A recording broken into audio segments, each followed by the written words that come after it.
Hello, everyone. Welcome back to Spar and Brawl. I hope you're having a decent day, and welcome back to a new episode of the Progressive World. As always, you can find timestamps down below, and hopefully on the screen as well. It should work that way.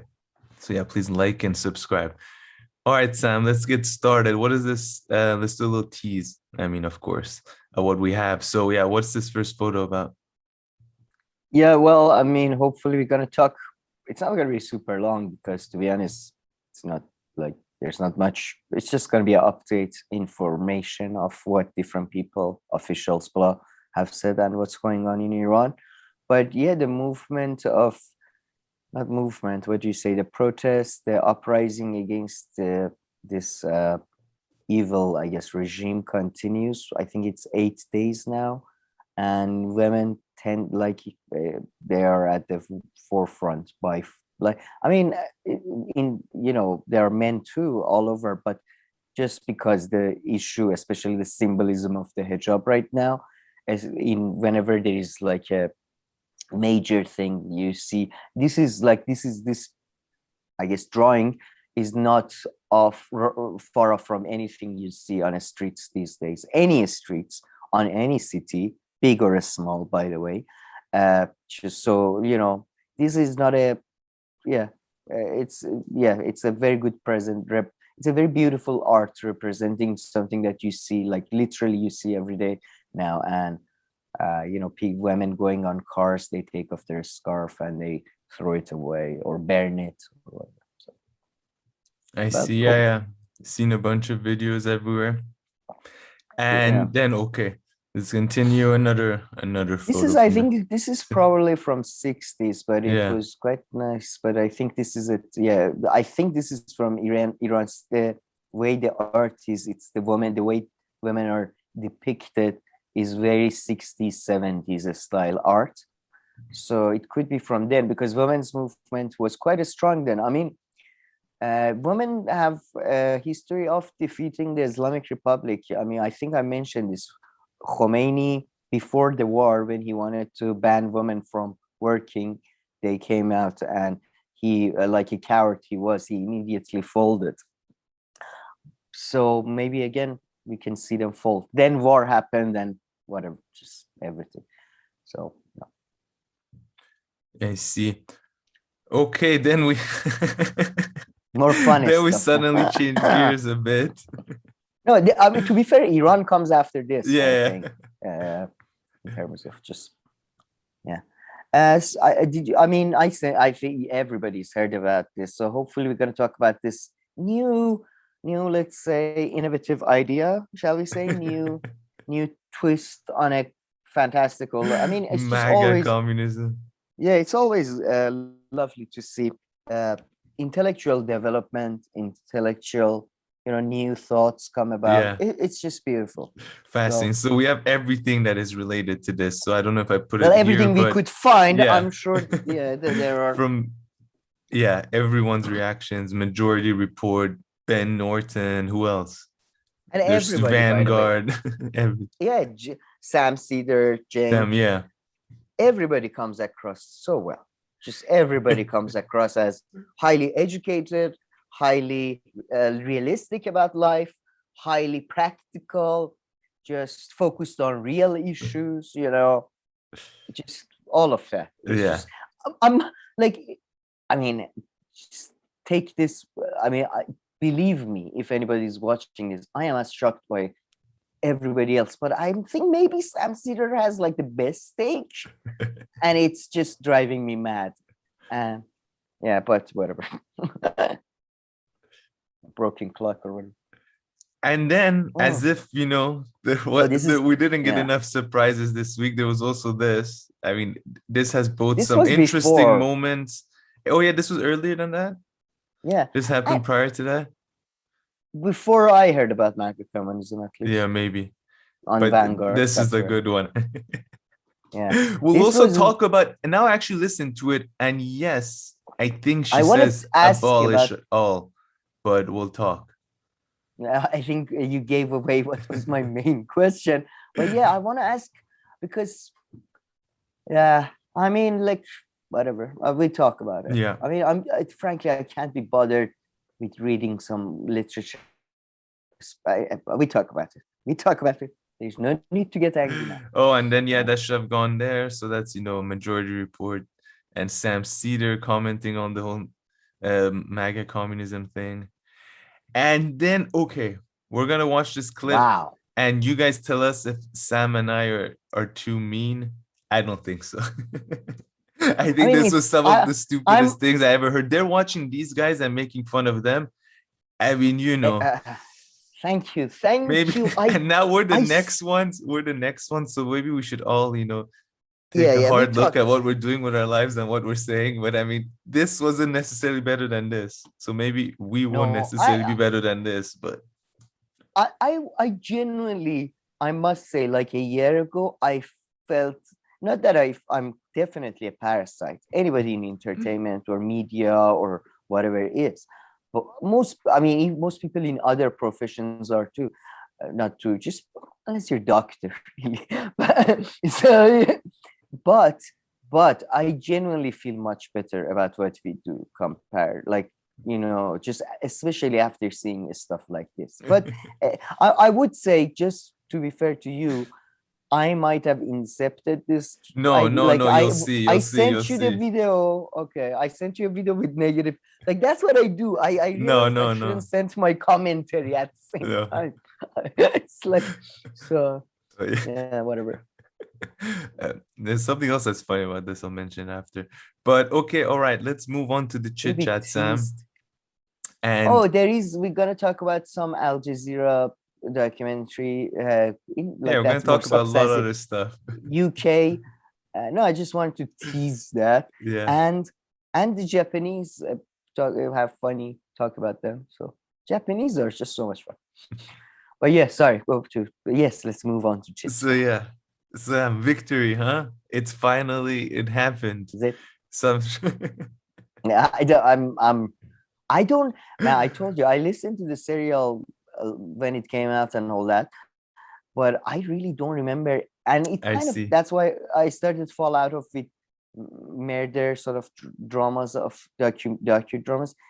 I mean, you forget everything so fast. It's just unbelievable. Well, it's one story. Unless you've listened to it a few times, like I have. Yes. Then you might remember better. So I'm sure most people are familiar. But Serial season 1 was about this young gentleman. Well, back then he was young, Syed Adnan, who was, By the way, good-looking gentleman as well. Like, he does. I mean, not that it matters, but he does.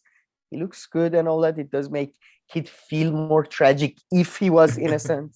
I don't know. Well, basically he was sent to jail at the age of 17 for life. They said that he murdered his girlfriend, but the evidence was it wasn't very strong. Let's say the Serial documentary or podcast came out on it, and then recently a judge finally set him free for now, at least, saying that the prosecutors didn't share some of the evidence that was put for other, suspects, other people who could have murdered her. And they also, if I'm not mistaken, undermined the whole evidence that was given based on cell phone towers. So that's also been undermined. And basically they use cell phone towers to locate him and be like, oh, he was in this area at the time of the murder and all that. But I mean, I'm glad for him. I mean, I'm happy for him based on what I had heard, and that I wasn't convinced that he was the person who actually killed that poor girl. So he was her boyfriend or ex-boyfriend or something like that. No, I thought they were together at the time of. I think they were breaking up or something. No, I think they were breaking up. No, he was prom king and all that, and he was like American football player for his high school. And this was the girl. So she was murdered, of course. And but I believe at that time they were and they had recently broken up or something like that. Sorry. I don't know. They're 17-year-olds. Okay. There weren't two people who got divorced and went to court and tracked down the date. In the middle of a custody battle over the notebook that they shared.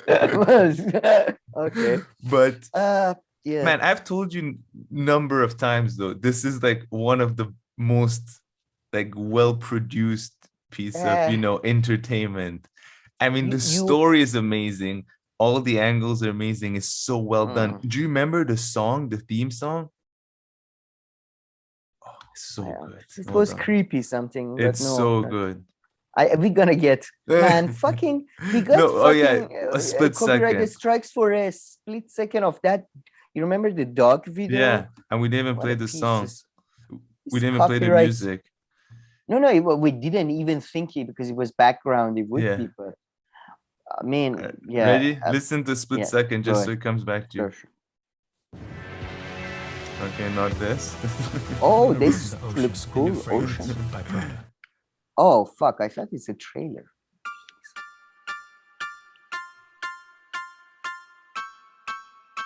Oh, yeah.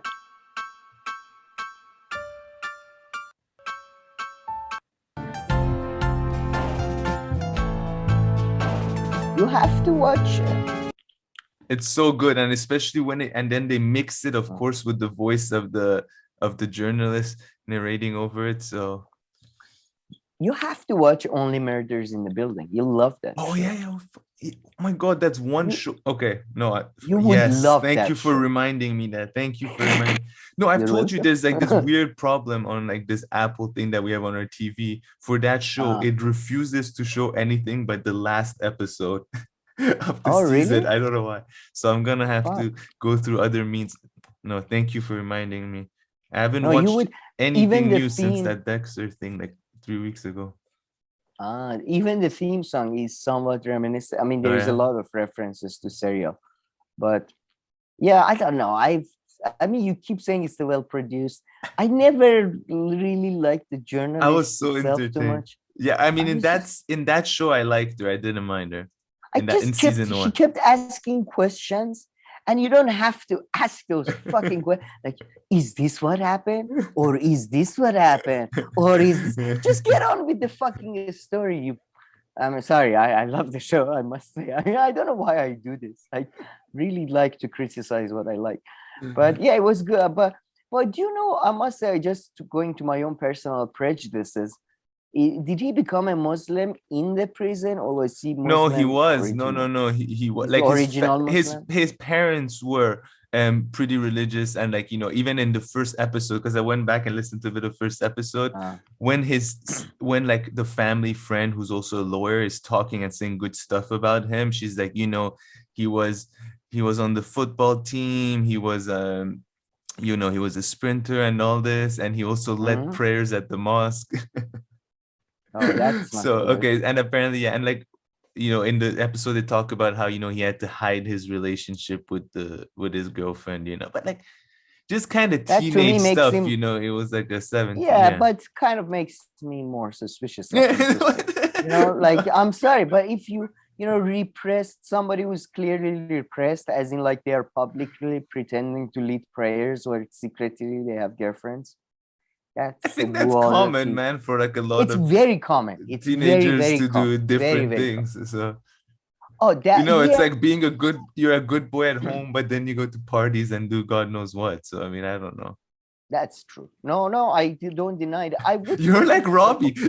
Robbie's like statistically, you know, domestic violence and all this is usually the boyfriend. So yeah, so literally over. Yeah. I swear, like around here, that's what he does. It's so funny. And I'm like, domestic violence. Yeah. No, I know. I'm just saying. Yeah, you know what? You're right. You're 100% right. I have this disease. People should watch this show. Mindhunter. Did you watch Mindhunter? No, never heard of it. The David Fincher one, or Mindhunters, I forget. It's based on. It's semi-fictionalized the story of how FBI came up with serial killer profiles and all that. And by the end, I think it makes a very good case about how much, I mean, it goes to my usual, I love anything that makes fun of science and how much bullshit science is. And yeah, I think is this, a new movie, or it's like an old movie? Or? Oh, it's a TV show. No. Oh, there is an old movie that is very shit with, I think Christian Slater was in it. It's just an awful one of those whodunits. Yeah. He's a good actor. Christian Yeah. Slater is awesome as a person as well. But no, this is a TV show David Fincher produced, amazing, like genuinely, like, True Detective first season level, or I see. weird, serious. I mean, it's Fincher, so it can't go wrong. So, What's it called again? Mindhunter or Mindhunters. All right, Let me maybe I'll check. check it out. The acting is just. As we move on from this show, let me just put it here first. But I would say no. I was just wondering if, because I was just wondering if he's Mindhunter, Hunter, Yeah. S. I was just wondering if he's joined Nation of Islam or something because of the hat. No. I mean, no. Good. I mean, actually, I don't know why I'm saying no. Maybe he did do that. I don't know. Life conviction was based on mostly circumstantial evidence that included coerced testimony and debunked cell phone. Heyman Kate Syed renewed it like racist blacks, which is just wow. Who joined that? Mostly Nation. No, I think this is just Pakistani. I think this is just Pakistani. Okay, all right. Clothing. All right. So this is, by the way, just curiosity. It has no implication on the case. I'm just, whenever I see religious people, I'm fascinated. Fascinated. No, I don't think that's the right word you use. It is fascination. No, yeah, okay. Come on. Yeah. That's fascination. Okay. It's just, I'm interested in ancient mythologies. That's what is going on here specifically. The most deceiving spin I've ever heard. Okay. Fascinating. Okay. All right. But yeah, we'll keep on seeing. What's gonna happen, and they said they have 30 days to appeal, the prosecutors, from what I understand. Have you heard anything? Are they gonna? When you think about it, I don't see why would they. I mean, this happened. The brother of the girl was upset, it seems. Yeah, I saw that he sent like a letter, but he said, but I mean, yeah, of course. But he's like, but at the end, he did, apparently the letter they wrote it, he did say, but I'm open to hear what the evidence is that, why you decided to change and yeah. All right. Okay. Case no, I just thought maybe he would like there is a maybe mechanism. I don't know. I have no idea. Yeah, but yeah, I don't know. It's definitely far from over. So we'll see what happens next. Just wait here or here. Go back, man. Yeah. Who is she, by the way? Have you ever seen her? I'm guessing she's some local here. Network current spot. News Nation. Isn't that like some Trump thingy? Yeah. Are they? I'm just wondering if anybody knows her number or what is going on. Like some of the journalists are like Hollywood level attractive now. What is happening? Oh, like I can see Matei walking in right now. See, that's what happened. The profession has changed, It used to be until the 70s, we used to write with our hands. Until 80s, when you looked at a journalist, you automatically puked from the disgust. That's who I want back. I want Johnny Freeman back, the guy with the sweat, marks under his. Just, what is going on? Like everybody's looking so well. Just I don't know. Men and women. I don't mean to objectify, by the way, anybody, but Adnan looks beautiful too. If anybody has Adnan's number, give that to me too. Objectifying Adnan. But yeah, I'm just like Newsday, like she should be in like Hollywood or something. Anyway. Alrighty, let's move on. That was fun. I don't even know what you have for us here. You asked me to pull out some stuff. I didn't really ask questions. I just told you I didn't explain. You didn't ask. So my nephew, as you know, schools are starting because it's fall and all that. It just started in Iran at least. And my nephew. So the last few days, I said to my sister, bring him over, just to have fun with him. It's the end of summer and stuff. And it's quite, by the way, it's really funny. Kids are awesome. Like he's so happy whenever his mom is not around, and he's like, yes, my mom is not around. Yes. he literally started running around the house and screaming freedom, freedom in English. It was okay. What? Again, yeah, that's the thing. And I was interested to find out why. And then what he does is he sits in front of my TV and like, can you put up Young Dylan? And okay, and I put Young Dylan, and it's actually, I mean, look, I hate Tyler Perry usually. His movies are pretty bad, but it was a really good TV show, man. It's a really good comedy for kids. It's quite funny, surprisingly. Like even like as an adult, you don't. And it's new. I don't know. It's new to me. Yeah. And it was. And does he watch the same episodes over and over again, or are there a lot of seasons? No.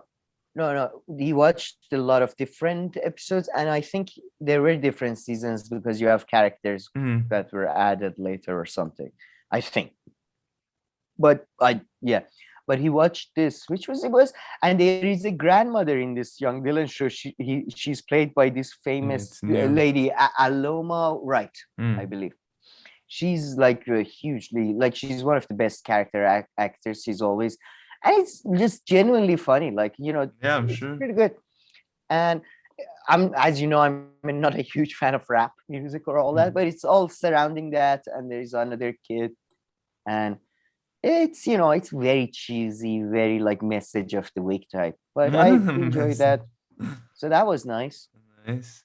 So after watching Young Dylan, we moved to no. Before this, we still. Do you have that? That was another. Yeah.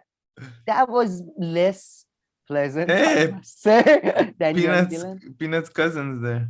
Oh yeah, Peanut's family member has been cast. But yeah, this was all good too. Though there are two girls, like they're teenagers, they're best friends, and my nephew, like again, I just find it funny when like a 6-year-old nephew in Iran is watching these American and it's all about friendship, and I don't know they're really good friends, but again, it's kind of funny. They have some, you know, it's not adult jokes. It was like I thoroughly enjoy. I forget, man. I just children programming is both so good, and I must like tip my hat to these people. So difficult, you know, that you can't obviously make sexual references. Most violence is out. So and but hold on, how old is your nephew? Oh, 7. 7, okay. So does he not watch like you know, like Transformers cartoon or like Spider-Man cartoon or like X-Men cartoon? Okay, he watches those too. He watches those as well, but I would say not as much as we did, because I have like he watches a lot of cartoons, animations, but not so much. Like I remember when we were growing up, we had X-Men, a Spider-Man, and Batman. Batman being my favorite, but I don't feel like there is as much like top level. He watches a lot of YouTube animations. Yeah. Man, I was asleep and he was on my computer. Have you ever seen Pete Holmes? He's an American comedian. He does really, really funny Batman parody, and it's called Badman. It's kind of it's very adult. Like it's not appropriate for his age, but he watched that when I was asleep. I woke up like I'm in the middle of that, and he was laughing. So I guess that's good. So you know, I don't know. I really don't know, but no, I feel like I must say, as a kid and as an adult, I never really liked Nickelodeon too much. I always had a big, I don't know, Nickelodeon and Disney Channel. Yeah, until I was older, until I was like 10-ish. That's when I had them. That's when I started having them. Sorry, later. Like until I was 12 or 13, I didn't really watch Disney shows like that. You know, maybe like the Hilary Duff one, I watched it when I was 10. Oh, yeah, you're right. Hilary Duff. Oh, by the way, there is like what he loves is Super Striker or something. It's just there's these new football YouTube animations. And I used to watch the original football one, but when I was the Japanese one, yeah. In every country they had a different name. I can't remember the English name. In French it was Olivier Tom. In Farsi it was Footballista, I think. Yeah. Were they? Was it Japanese or yeah? No, it was not manga. It from- was Japanese. No, for a second I thought maybe it was from Hong Kong. Like they have something similar there. But no, Okay, you're that right. I don't know that. I No, I was see it just came from confused. that side of the world. Man, did you know that was like one of the first times in Iran I found out about censorship was through that. Maybe put up just, can you, even if you put it in English, Futbolista, I'm sure it will come up because it's such a cultural, yeah. Oh my God, that's the Of course keeper. it Like is. these are classic clips. Oh my, Yeah. here they're playing like these Kakero, national game yes, Kakero. Tsubasa. the bad guy. But what was it called in English? Oh shit, this guy's apparent name was Tsubasa. So they didn't make that up. Oh wow, yeah, true. They just sounded so, yeah, I'm so stupid. That's yeah, you know what I'm getting at. They didn't make, because there is a whole thing about Tsubasa loses his father. I don't know, because they censored the shit out of it, and they dubbed it wrong. But he loses his father or something, and then his mother has a boyfriend who is from Brazil, is a coach or something. What? And in the dubbing, the guy with the blondish hair, and he's not Japanese. He's got like curly thing, and they turn in the Iranian version as a kid growing up. They turned the boyfriend of the mother into his long lost uncle who had come back to establish relations. Like it was, I swear, man, it was growing up in cartoons.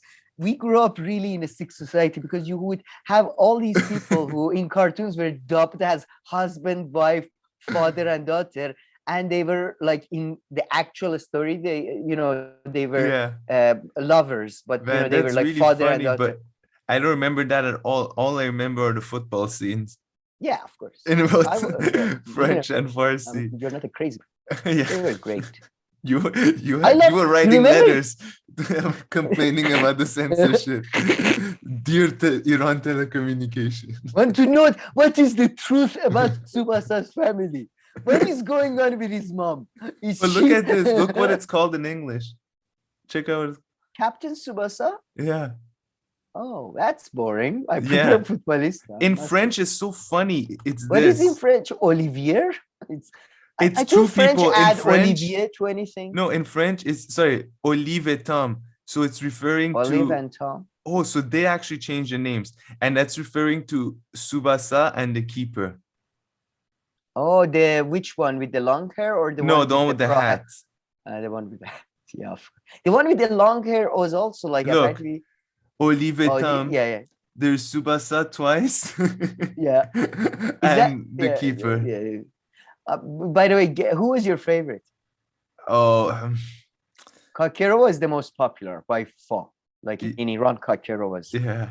Man, I don't know. But you know what's really funny? Like the person who was the most obsessed with this, I had a neighbor. And a neighbor, he actually like didn't like football too much and all that.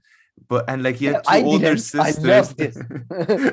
And he had two older sisters, and one of his older sisters was just obsessed with this show. Oh, go to that picture of the four of them. The four main characters. I mean, not there's more. Yeah, that. Yeah. First of all, my older sister was obsessed with this show, and to this day Kakero is her favorite. Like she loved Kakero. She was he's the coolest, he's the best. Because he was from a poor background. You remember some of the shit Kakero did? There is a whole scene where Kakero is adopted by this weird football coach who's been he's a hermit. He's been excluded from football. No, it's so stupid. And he looks like that. He's like, ah. Oh, okay. And you remember him? He's got yellow t-shirt.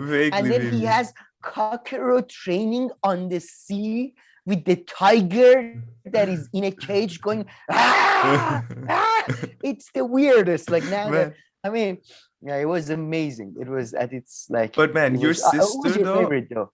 Oh, I can't remember. Did you have a favorite? I didn't really have one. For sure. The hat guy, the goalkeeper. Oh, I always wanted to be a goalie. That was my whole. I loved being a goalie. So that was. Oh, I remember this guy. Oh, they're all, this is the team. This is like their international team. When all the This is when all their Japanese things join up to the international games, and for it's all about the honor of Japan. Oh, the twins. The twins were awesome. Yeah. They would jump in the air, have their legs crossed. Yeah. It was just physical, like it was basically superhero. As we wrap up this conversation, I just want to say Let's one not. thing. This is the best. But one thing for anybody who is listening is that, like, especially during the time when your sister was growing up, like if she wanted to watch something on TV, there was literally this, or like someone maybe learning how to make like rice. I don't know why they teach on like Iranian TV how to make rice. No, man. They don't say that in front of their generation. They are very, very. It was mostly very, very, very. And there were literally tragic. Only 4 or 5 channels. How could they watch anything else? No, it was all of Iranian children programming at a time was basically they were puppet shows, which are very funny. Oh yeah, and there was sudden importation of like 60. Keep this picture for a second, but 60 different Japanese shows, as we are told, for children, but with some of the most tragic, some of the most sad, some of the most hardcore, like dark things. I've like cartoons from that era of Japan are like, you can clearly see it was like post-war Japan. Like every other cartoon is like a kid looking for their lost family, and on the way they almost like lose everybody. There is one we call Pesare Shoja. I don't know what's the English, the brave boy. I've never seen this. These are my sister's generation, and his whole thing is that his dad is drunk, his uncle is drunk, and by the way, in Persian it was all dubbed as like tea or something. Bring me tea. It was Japanese or very melancholic people. Okay, but I guess maybe they had a few more options, but I was just referring to the fact that there were like 3 to 5 channels on TV, and like one of them showed a few hours of cartoons. Not 5, no, there were literally 2, and then 4. In the mid 4 at the in the like when they're like early 90s it becomes 4. Early when in there honestly 90s is when we exactly when we are born. Like channel 3, the football channel, is quite young, and that's the only channel that even like pretended to try to entertain people, because like the other channels were just like a little bit of news and like maybe a TV show, but it was channel 3 that had all like the big comedy TV shows, and of course it played the football games and all this. The fifth channel also played that game, because fifth channel in each city was in Tehran. Fifth channel is called Tehran channel, and that also had comedy shows and stuff, but it was for Tehran. And these days it's a whole different game level.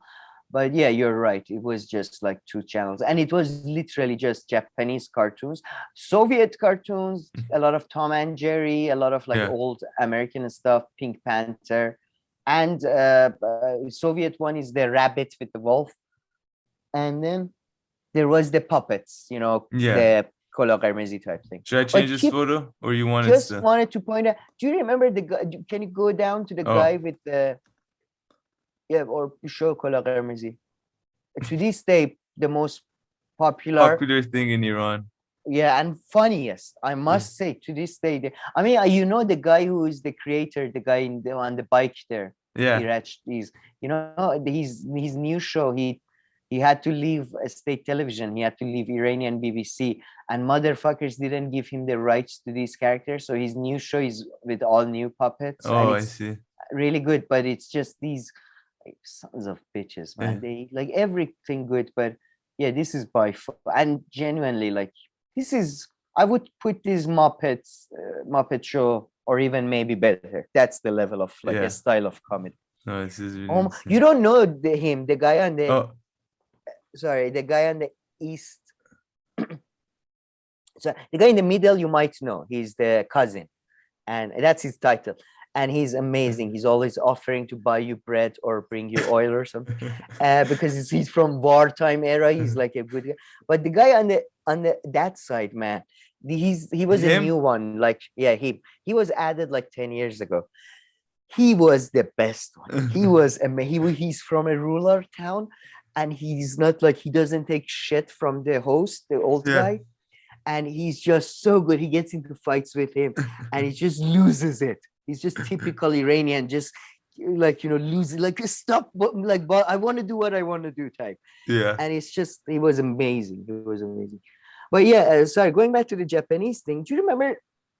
No, hilarious show. The guy with the F on his shirt on the bottom. Vaguely. Do you remember what was his whole thing? No. His whole thing was, don't you remember he had heart problem? And in the whole match, like, by the way, each match would be what, like 60 episodes or something? Like, man, every the pass moment, was an episode. From the moment they would run from like the halfway line, like middle of the pitch, until they would reach the other team's penalty box, was an eternity, and they were sprinting. And then there was always another pass. It's just like Fast and Furious. You know how they always have like another gear in their car? They always had like another, like, 55 meters to do whatever they want with. No, I love the fact that they did a whole, it was like an internal Freudian therapy throughout. Like, when my mother told me to buy the vegetables, but I couldn't buy the vegetables, this is the moment I make it up for my, and this is all while running. And by the way, check out the videos from this TV. It's great because the details, because while they're running, and as you admit that it took a long time for them to do things, right? You can see the cartoon, see the way it's been drawn. You can see the way they're running. You can see the curvature of the earth. Oh, really? They're literally running, and Earth is like, they're literally running around the world. Like, they're running so long that you can see Earth bend. And then, but I used to love the way they would, like, someone would tackle sliding from somewhere for 5 meters, and then the person with the ball would jump in the air. And then come back again. The best one was this guy with a heart problem was so good, because his whole thing was he was good, but he had a heart problem. So doctors would tell him, don't play. But he wanted to play, and he was like the best at some point or something.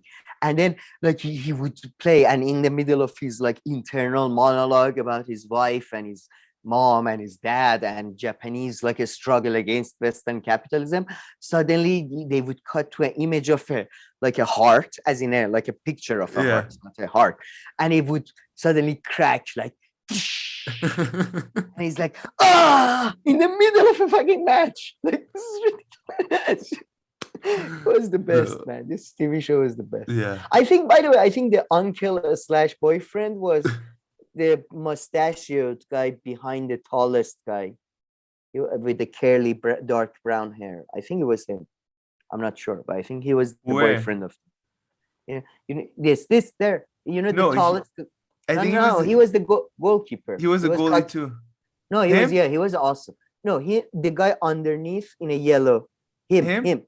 Yeah, I think he was either him or the No, I don't think so. I think they're supposed to be Brazilians. Yeah, he was Brazilian. That's the thing. So he came, but he was a coach. He was older. He was not a player. I think. I mean, unless they changed that too in there. But yeah, the goalkeeper, he was also, I really liked him because he could do karate and stuff. He was the martial artist of I think these were the German players. Oh yeah, I think these were the German ones. He was kind of good. I don't remember. What was their thing? They were just the shot. The pass that would go like this. They would calculate. They would calculate the 90 degrees of. Everybody had a trick, by the way, and every trick was very much related to the stereotype that your nation is like Germans, very hard work. Do you remember who was? I think it was Americans, or I thought it was Germans. Do you remember there was one group that had they had like Bluetooth something in their head, and their coach was giving them, now go to the right. It was like, sorry for, this chit chat got way out. Okay, let's move on. I think we're done with the chit chat, no? No. Yeah, we're fully done with the chit chat. Yeah. No. Just this. Is this part of the chit chat? No, they're Roblox. Go back. Can someone tell Roblox? I don't know what's the correct pronunciation. I would guess it would be Roblox. Yeah, like Roblox. Box, like I thought I keep wanting to saying robots for some reason, but yeah, Another I mean, if thing they're I got supposed to be familiar. robust, yeah. It's more like Lego or something. It's really good. Another thing, why do all these assholes telling, oh, the mind of our children, YouTube, it's fine. It's not even fine. It's so much. We were used to watching that bullshit with Tsubasa going through his whole internal conflict and Japanese struggle post World War II. These days, they watch other children playing games, and it's so cool, man. They're just space. It's like, they're providing each other with tips. Yeah. So it's really friendly, and Nice. I saw so much of this game, and it's mostly challenges and stuff. So I don't know what's wrong with people. Like, children are awesome, man. They're just. I agree with you. They're just having fun, and everybody's, oh no, what are you doing? Fuck off. Just. I agree with you there. 100% agree with. It's like my best week ever, and it was because of young Dylan and Roblox or stuff.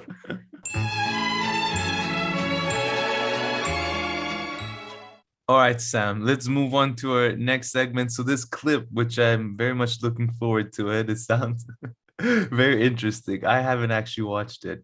So let's watch it first before we talk about it. Or do you want to say something? Yeah. I want to say something. Can anybody guess or knows where does Robbie gets his ties? Because I really want his ties, man. I like that a specific color, red. Yeah, that is a very nice tie. Red. That's just amazing. And I can't find a thin tie, because I'm short, I can't wear normal ties because they're just I look like penguin.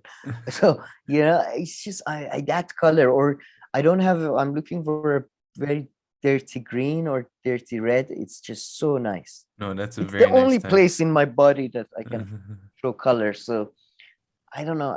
Where does he get these ties, man? It's really good. It's whatever. What is this? It's so hard to find nice ties, man. Yeah, I didn't know that. Were you ever into? Were you even fan? No, but I don't hate them. I'm very neutral, and I would agree that here it's nice, and at the appropriate place, I am very fine with wearing it. But yeah, but with fashion, I'm actually kind of like simple and all this, and not into it too much. I think. No, I think you're into it more. Like about ties and all this kind of stuff. All of the people I know around me are women. not a stereotyping. And all the men are also very much. No, I'm joking, but I find the tie basically ties the room, ties my physique together very well, because like for someone like me, just you can't. But yeah, I like simple, but yeah, I admit I am more into like reading about fashion than you are. Okay. Oh, by the way, Walter or somebody clarified GQ is gentleman quarterly. Yeah. You can make money by a quarterly magazine? Like, how do they? Anyway. Well, back then, it's not quarterly now, I'm guessing. It's not? Oh, so it's just like a old. Okay, all right. You kept his name, I guess. It sounds like something sexy, I don't know. GQ. I must say I like quarterly. No, you just say GQ. They don't go around saying that. But okay, let's watch this clip. Now I have to do 2 timestamps. I don't want to the actual show. All right. And I love how it wasn't even remotely related. So that Thai conversation could have waited. Like a normal podcast, that's what they would have done. No. I thought you had a very important preamble that you really had to get out there, very important context. It was. You tell me where to find that fucking tie. It's more important than what you're gonna. Anyway. But I'm really curious about this clip because I've literally only seen that image. So I want to see what the hell is going on. Okay, let's see. Okay. Let's check the volume here. No. All right. Canadian high school is facing calls to fire a transgender teacher after video circulated online of the instructor wearing enormous prosthetic breasts to work. Now, according to students, teacher Kayla Lemieux began transitioning from male to female about a year ago. Despite the outrage, school officials defended Lemieux in a letter to parents, writing, quote, Oakville Trafalgar High School recognizes the rights of students, staff, parents, guardians, and community members to equitable treatment without discrimination based upon gender identity and gender expression. Fox News host Tucker Carlson had this to say about the situation earlier this week. It's hard to believe this is happening, but we're sad to tell you it's not just happening in Canada. You see versions of it everywhere, including in this country. And to be clear, what this is, children being used as props in the sexual fantasies of adults. Children being used as props in the sexual fantasies of adults. Are you okay with that? Is any normal person okay with that? It's completely wrong. It's utterly outside the bounds of what's acceptable. No. What you're seeing is a society that hates children. You would have to hate children in order to sexualize them, because sexualizing children screws them up for life. Ask anyone to whom it's happened. Period. No one should put up with this. No parent should put up with this for 1 second. No matter what the law says. Your duty, your moral duty, is to defend your children. This is an attack on your children, and you should fight back. So this is a story that... Wait, was he reacting to the same story, or was he reacting to something else? I was going to ask you, well, how many times do you think you have to be abused as a child to see somebody like that? And again, I think it's weird. But what does that have to do with kids being sexualized? This is this person, having this. What does that have to do with the kids? Well, he's in a position of teaching, so children see him, and I guess he's implying that that's part of his. I guess he likes that. And again, I imagine he likes attention. But then again, if you use this logic, then you can. Where does this logic take you? Yeah, exactly. Yeah. Like is somebody wearing a Christian cross necklace? Case that is famously, I think it was a famous case in France. Is that like religious propagation? You know what I mean? Like, are we calm the fuck down, everybody? Yeah, no. My question is like, is this person, able to teach? Is it possible though? That's the like, is it not like and then also like the students not like laughing all the time, because I don't know, you can't, there is some ridiculousness here, that's for sure, but I don't know, maybe it works. No, before getting to that, my main question is just, what does have to happen to you to see somebody else dress whatever, like really super weird? See somebody, let's say, with a Nazi tattoo, even like as bad as it can get, and you feel that's an attack on your children. It's just, he's doing it because he's clear. This is not. But there's so much material already here. Why does he go like? What sells. But other stuff sell too. It's just it took such a crazy angle. Not as well.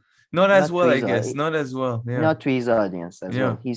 They're trying to do a culture war there, man. You have to. But you can just do a culture war on her. I didn't understand why he had to extend it to children. Well, if it's because because they don't want hair or him, whatever, they don't want them to have jobs. That's it seems to me. Look, I don't think Tucker cares either way, but the people he serves up to, he can be such a clown. He can be such a clown. He's a definite. He used to wear a fucking bow tie. The fucking Jon Stewart called him on that he's playing a character. I'm sorry, but this, he's one of the most obvious one that he's Starship Troopers. Google Starship Troopers. You might have just seen images. Starship Troopers political commentator. Put that. There's a scene in Starship Troopers political. It's a political satire movie, and there are political images. Yeah, maybe it comes up. And there's two people debating alien in down. Put political debate on TV or something. Yeah, put political debate. There's in that one you have a lady who's saying, "Oh, maybe we shouldn't, she's your typical liberal, we shouldn't go kill the things." And then there's a right winger who's wearing a bow tie and is more pro killing the bugs, whatever. And that's Tucker Carlson. That's him. He is.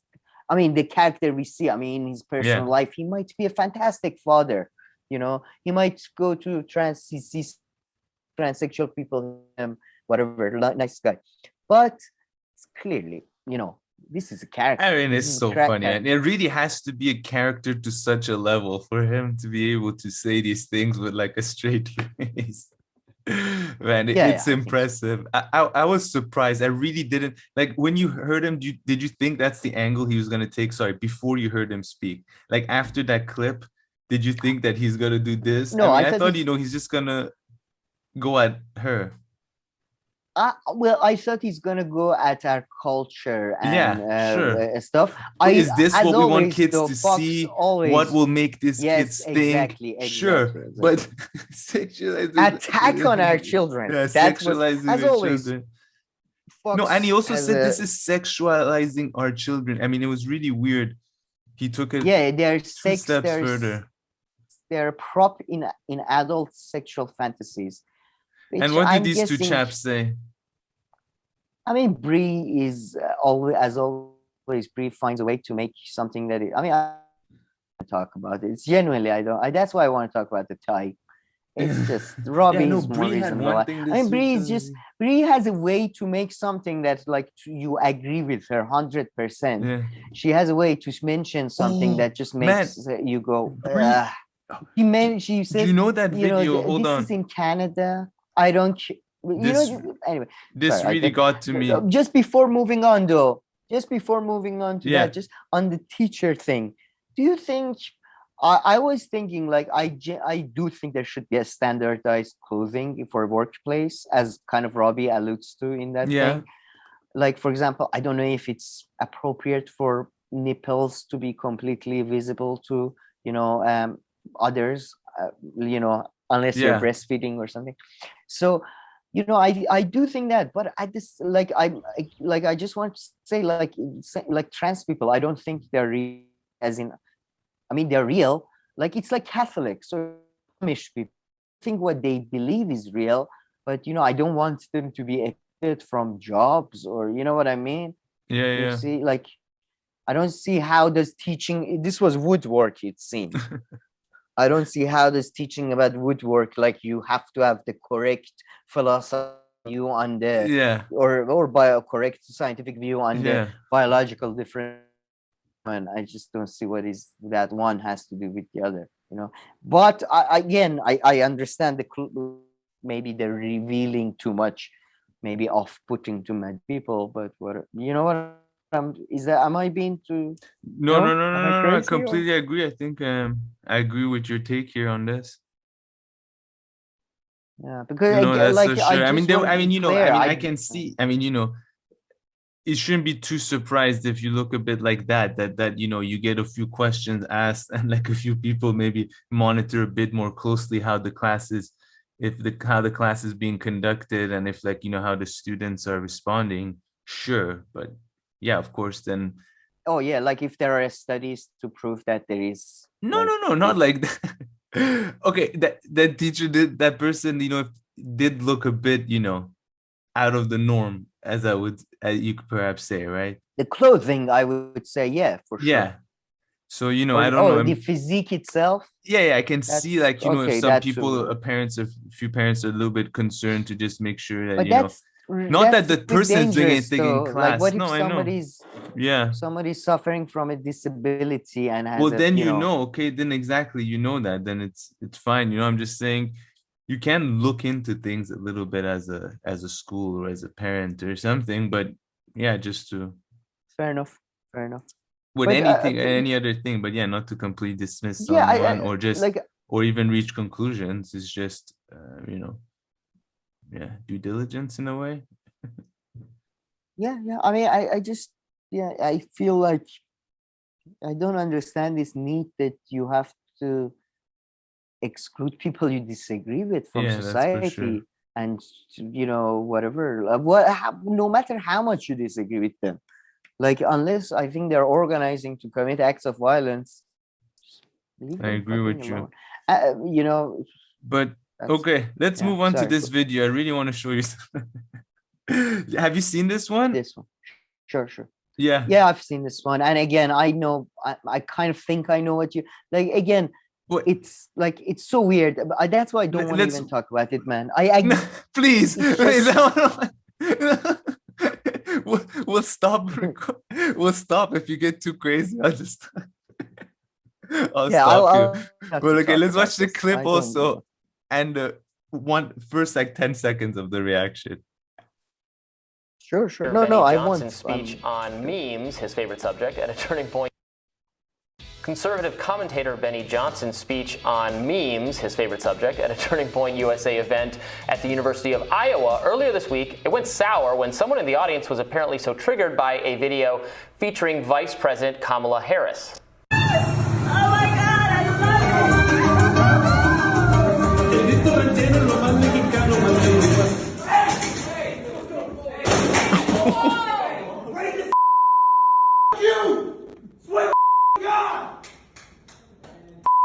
Johnson later confirmed that, yes, this is the meme that caused the reaction. Look at my face! Oh my God, I love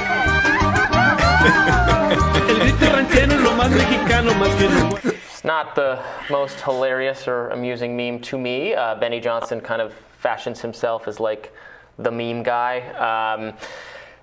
So the person was arrested. Very important to note. Who and should have been, I would argue. Maybe you feel differently. Probably, I don't know. But he kicked over the projector. The meme display projector. Yeah. Look, obviously, I don't think that's necessarily the best way to go about expressing your frustration with something. But let's talk about the meme. The meme implies. What? I mean, listen, I think that was a big part of the story, that kind of violent act in the classroom. I mean, even if you were, So, I mean, I must say here, I didn't think Brie was going to straight away go to that. I'm not saying that, No, I don't. I'm sorry, I don't understand. You were surprised that Brie went to the meme or went to the violence thing? Straight away just pivoted to the meme as if like there was nothing to say there, and kind of said, "Oh, just brush it over." Where I don't think it's the best way to conduct yourself. No, I mean that was, pretty violent and dangerous. I'm not saying someone should get locked up for life or like should be sent to jail, but I definitely do think that cops should be called and he should be arrested and.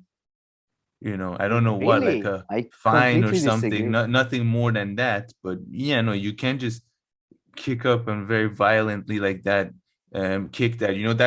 That could have easily hurt someone. That could have easily pulled a cable from something left or right and dropped I don't know what on someone's head. Honestly, man, to my dad, I swear. That was a very good like push kick. Like that guy trains. Like he probably trains Muay Thai. Nobody was around. It was right there. The guy giving the thing is right here. These projectors are connected to things. I mean, easily something can go far TV more falls off. Far worse, or someone can get up or something. He came, kicked that black table. Yeah. No, he completely kicked the projector like this. Look. Yeah. Nobody's even anywhere near that that's table, like threatening and screaming like that. What? And it's threatening, okay, but and he's walking away immediately. I don't know. I think that is I mean, I think if you call the police for that, you're genuine. I'm sorry. No, definitely not. Definitely not. He could have easily done something a bit worse, or it could have easily escalated in response to that or something. So no, definitely. He didn't like get up and say, fuck you and like flick his plastic chair and walk out. No, he like it's almost very fast and kicked that projector like that. That was totally different. And like, but anyway, what were you gonna say? We are doing Joe Rogan sort of analysis. No, he wasn't fast. No, I genuinely don't think this was like a. That was what pissed me off about Brie. So what got to you? No, my pissing me off was just her being just again goody two-shoeness, dorkiness. Yeah, exactly. Is it the best time to focus on violence when we can talk about race? I mean, I don't even get this meme. Yeah, I didn't get it. I mean, but I do think the image of Kamala just coming out and that's hilarious. So happy about a bus is hilarious. But I mean, look, man. I'm interested. That's no. I don't. That's not. That's. I don't think. Come on. And by the way, what's going on again in the education systems that poor kids are forced to watch this fucking nonsense? Like That's what? another Like good what was question the to ask. educational justification for that? Yeah. Like, how is it? It's right. Huh? I don't. Yeah. Whatever. It's a college. It was a college or something. Yeah, it looked like it was. Place Yeah, where it yeah, was. definitely. I, But yeah, I think definitely so, just I mean, a small police arrest is not too crazy. Is not too crazy. Like fine, if there's no. another way of disciplining, and sure. But like I said, he didn't get up and like say a He swear talked word and to like him for smash the 5 door or minutes. something. No, I think this deserves more than a 5-minute talk, I would say. No, This warrants more no, than a come 5-minute on, man. talk, yeah. I don't know. This is something has happened to me. I've lost. I mean, haven't Well, done if they did cable. that to you, then they should have. I'll call the cops on you Well, next time if I'm that's there. I You would like to can't report exactly. That's my co-host. and let's. I mean, I genuinely like recently. I'm like our talks and stuff. I really think we should have 2 ages of consent. One for like alcohol, cigarettes, and sex, and one for like prison, becoming a soldier, marrying, that type of thing. Is he like 20 or something? Yeah, I'm not saying you should genuinely go to think prison or something, but I definitely think that fined. if he gets the cops called on him, or if he suffers some other very harsh disciplinary action, it wouldn't sound too crazy to me. A school disciplinary action, very mild, okay, but nothing I think more than that is justified, really. I mean, maybe I wouldn't want something to go on his record or something to that extent, yeah, unless a couple of these happen, then I think, to be honest, he should. I mean, the best punishment I would think is he should probably be forced to read 2 papers and write a paper about why is it better to, like, engage in a more peace. Like that's the best punishment I can think of. Like what is, I don't know. It happens to everybody, especially when you're young, and especially if you don't live in Europe. Frankly, that happens to you. You're like such a nice place. Of course, nobody gets like this as much, and it seems odd. But the rest of the world, people have serious problems. They are, they get pissed off. So I don't know. This is in the States anyway, so I mean, even in Canada, I would have United found States. this weird, yeah. And even here, of course, it's weird. That's why it's made the news, and so I don't think it's as frequent. Our society is becoming a bunch of fucking kids.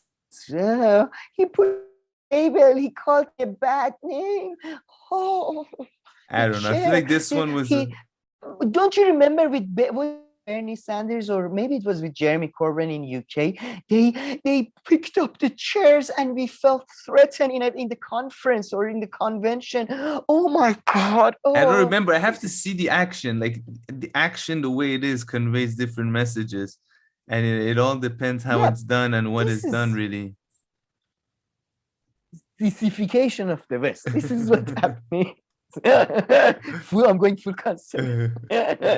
But yeah, let's see how our viewers react to this. I hope they don't group me with Anna Kasparian and Cenk. I think Anna, Cenk, and I are gonna go start our own prison. The left prison. The left.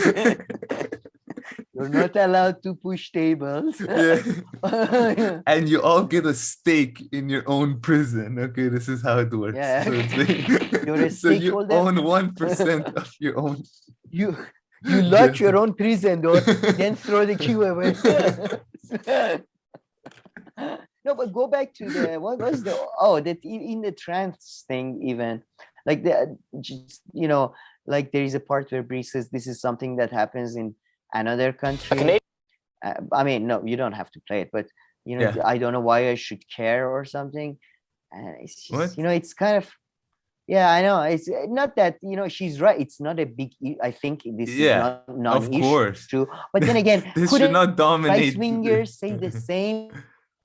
Yeah, couldn't right-wingers say the same thing about pretty much everything that fucking left says? Yeah. Like every time you bring up fucking migrants, I don't know, why should I exactly care about this? Yeah. It seems like Wow. another If country's she problem. said that, Like, no, I'm putting it. Look, she said, I play it because I think I might be misrepresenting it. So I think she says it very right after their Robbie's thing. So yeah. With a strap-on Don't dildo, they're not going to hire you misrepresent anyway either. If Under you or walk over in, the pants? like in a Ronald McDonald costume covered in pig's blood, they're also not going to hire you. It is fine to expect some small standards of professional behavior and dress without getting into any even debates, a very politicized debate about gender and any of that thing. It is not appropriate to dress that way in a school or really most normal workplaces. Yeah, I mean, of course that's true. Nice Look, tie-in there jacket. are standards of dress and appropriateness. Now, it can be the case that those are applied differently to different people based on how they look. This woman's breasts are prosthetic, so it feels like a choice, and a choice that does seem unprofessional. However, there's a different kind of a discourse about how there are fuller figured women who happen to have larger breasts that are accused of dressing inappropriately at school when they're wearing like a long sleeve sweater and they can't help what they look like. Never that is understand. what it is. And this is a different case. I will say that the only thing that really strikes me about this story is kind of why it's a story at all. We're talking about a woman who does not live in the United States of America, who's being used as an example of the crisis that is happening in our own country about kids and sexualization of youth and left gone amok. This is a Canadian woman who is, following rules that are not set by me or set by some school district in a land far away. And so land far away. It's Canada. I mean, that's none of my business. Okay. I haven't gone to Canada in many years. This just is not my business. So, I just want to ask the question. Why is it that instances like this get so much attention on shows like this? I have no interest in.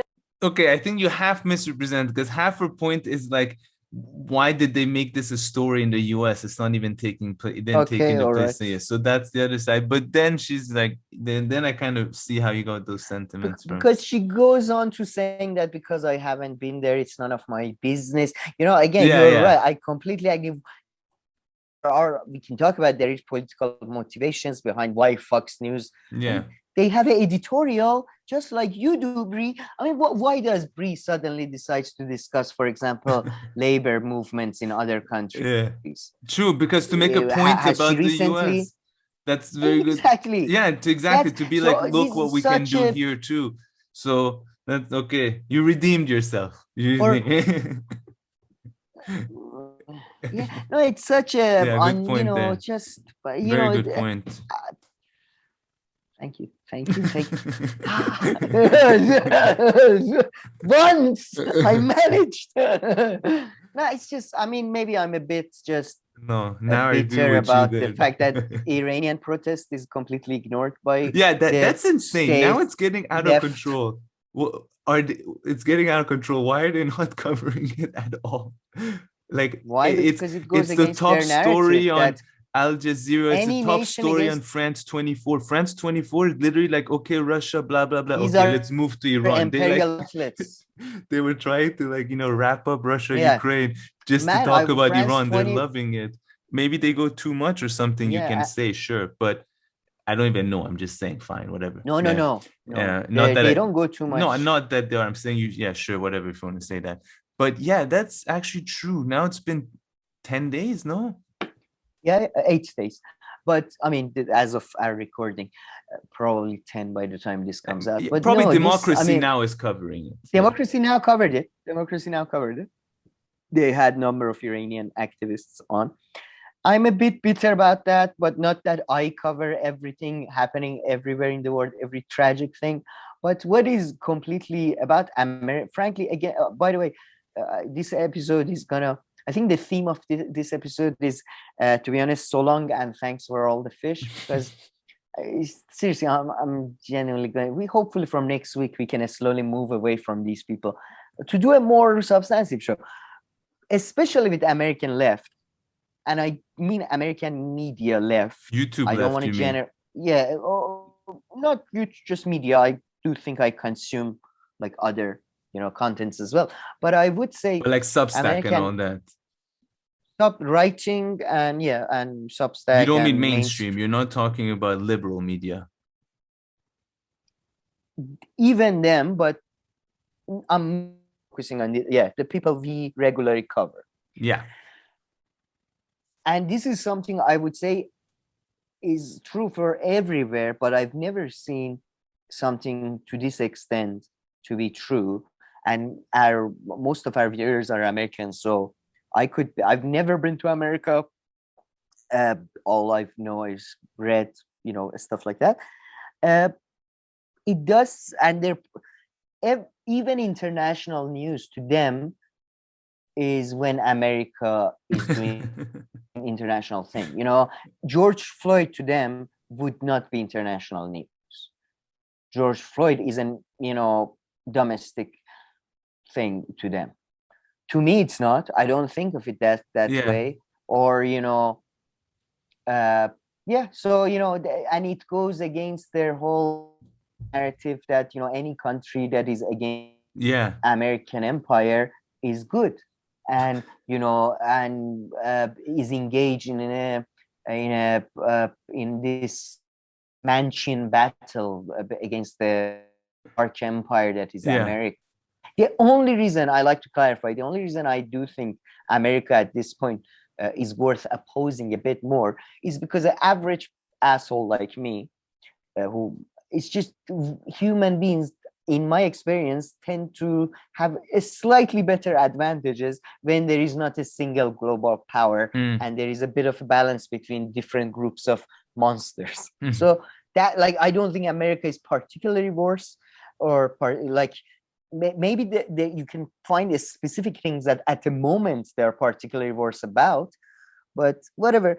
So it just shows to me that I don't know. I'm getting off the point, but it's just it's their internationalism is just look at the coverage of the so-called international leftist, like the leftist YouTube channels that cover international news. Look at it, how much of it is genuine. Like Jacobin does some things once in a while, like the upcoming Chinese middle class or so. Check out The Take. It's a film channel. They do far more and far better international analysis of society than any of these people. Don't understand shit, Frank. We're gonna get I'm sorry, but they don't. I mean, I'm not sorry anymore. Fuck them. I was gonna say, I mean, I don't know these people. What? And the fact that it doesn't go with the narrative. I mean, you can just expand your narrative a bit.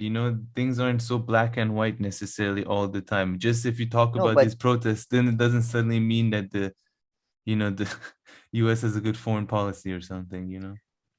I mean, I sometimes, I don't know, blame the education, blame maybe humanity really got truly defeated by its own victory, the comfortableness of the world and all that.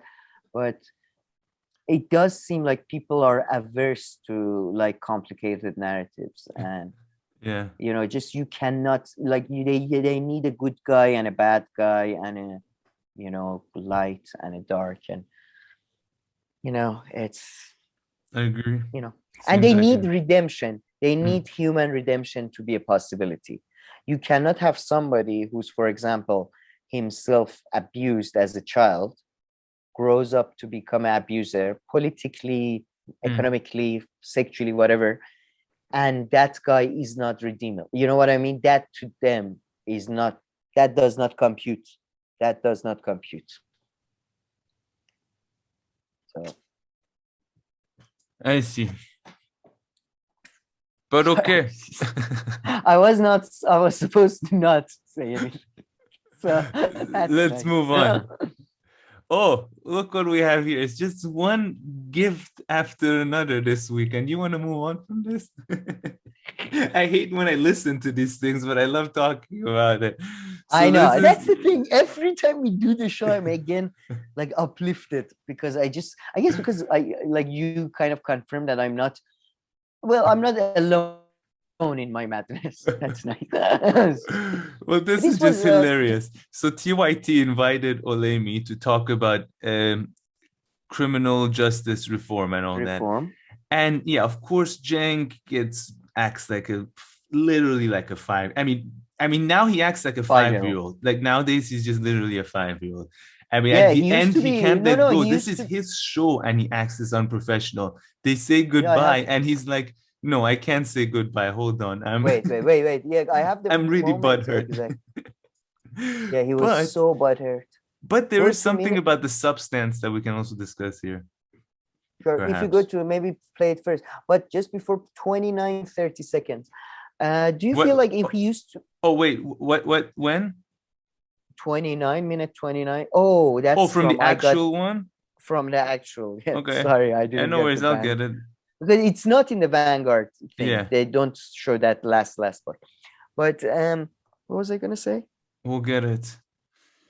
Oh yeah, Cenk used to be like a teenager who just had like just hit puberty and I'll get red. This time he was much more like 5-year-old that is.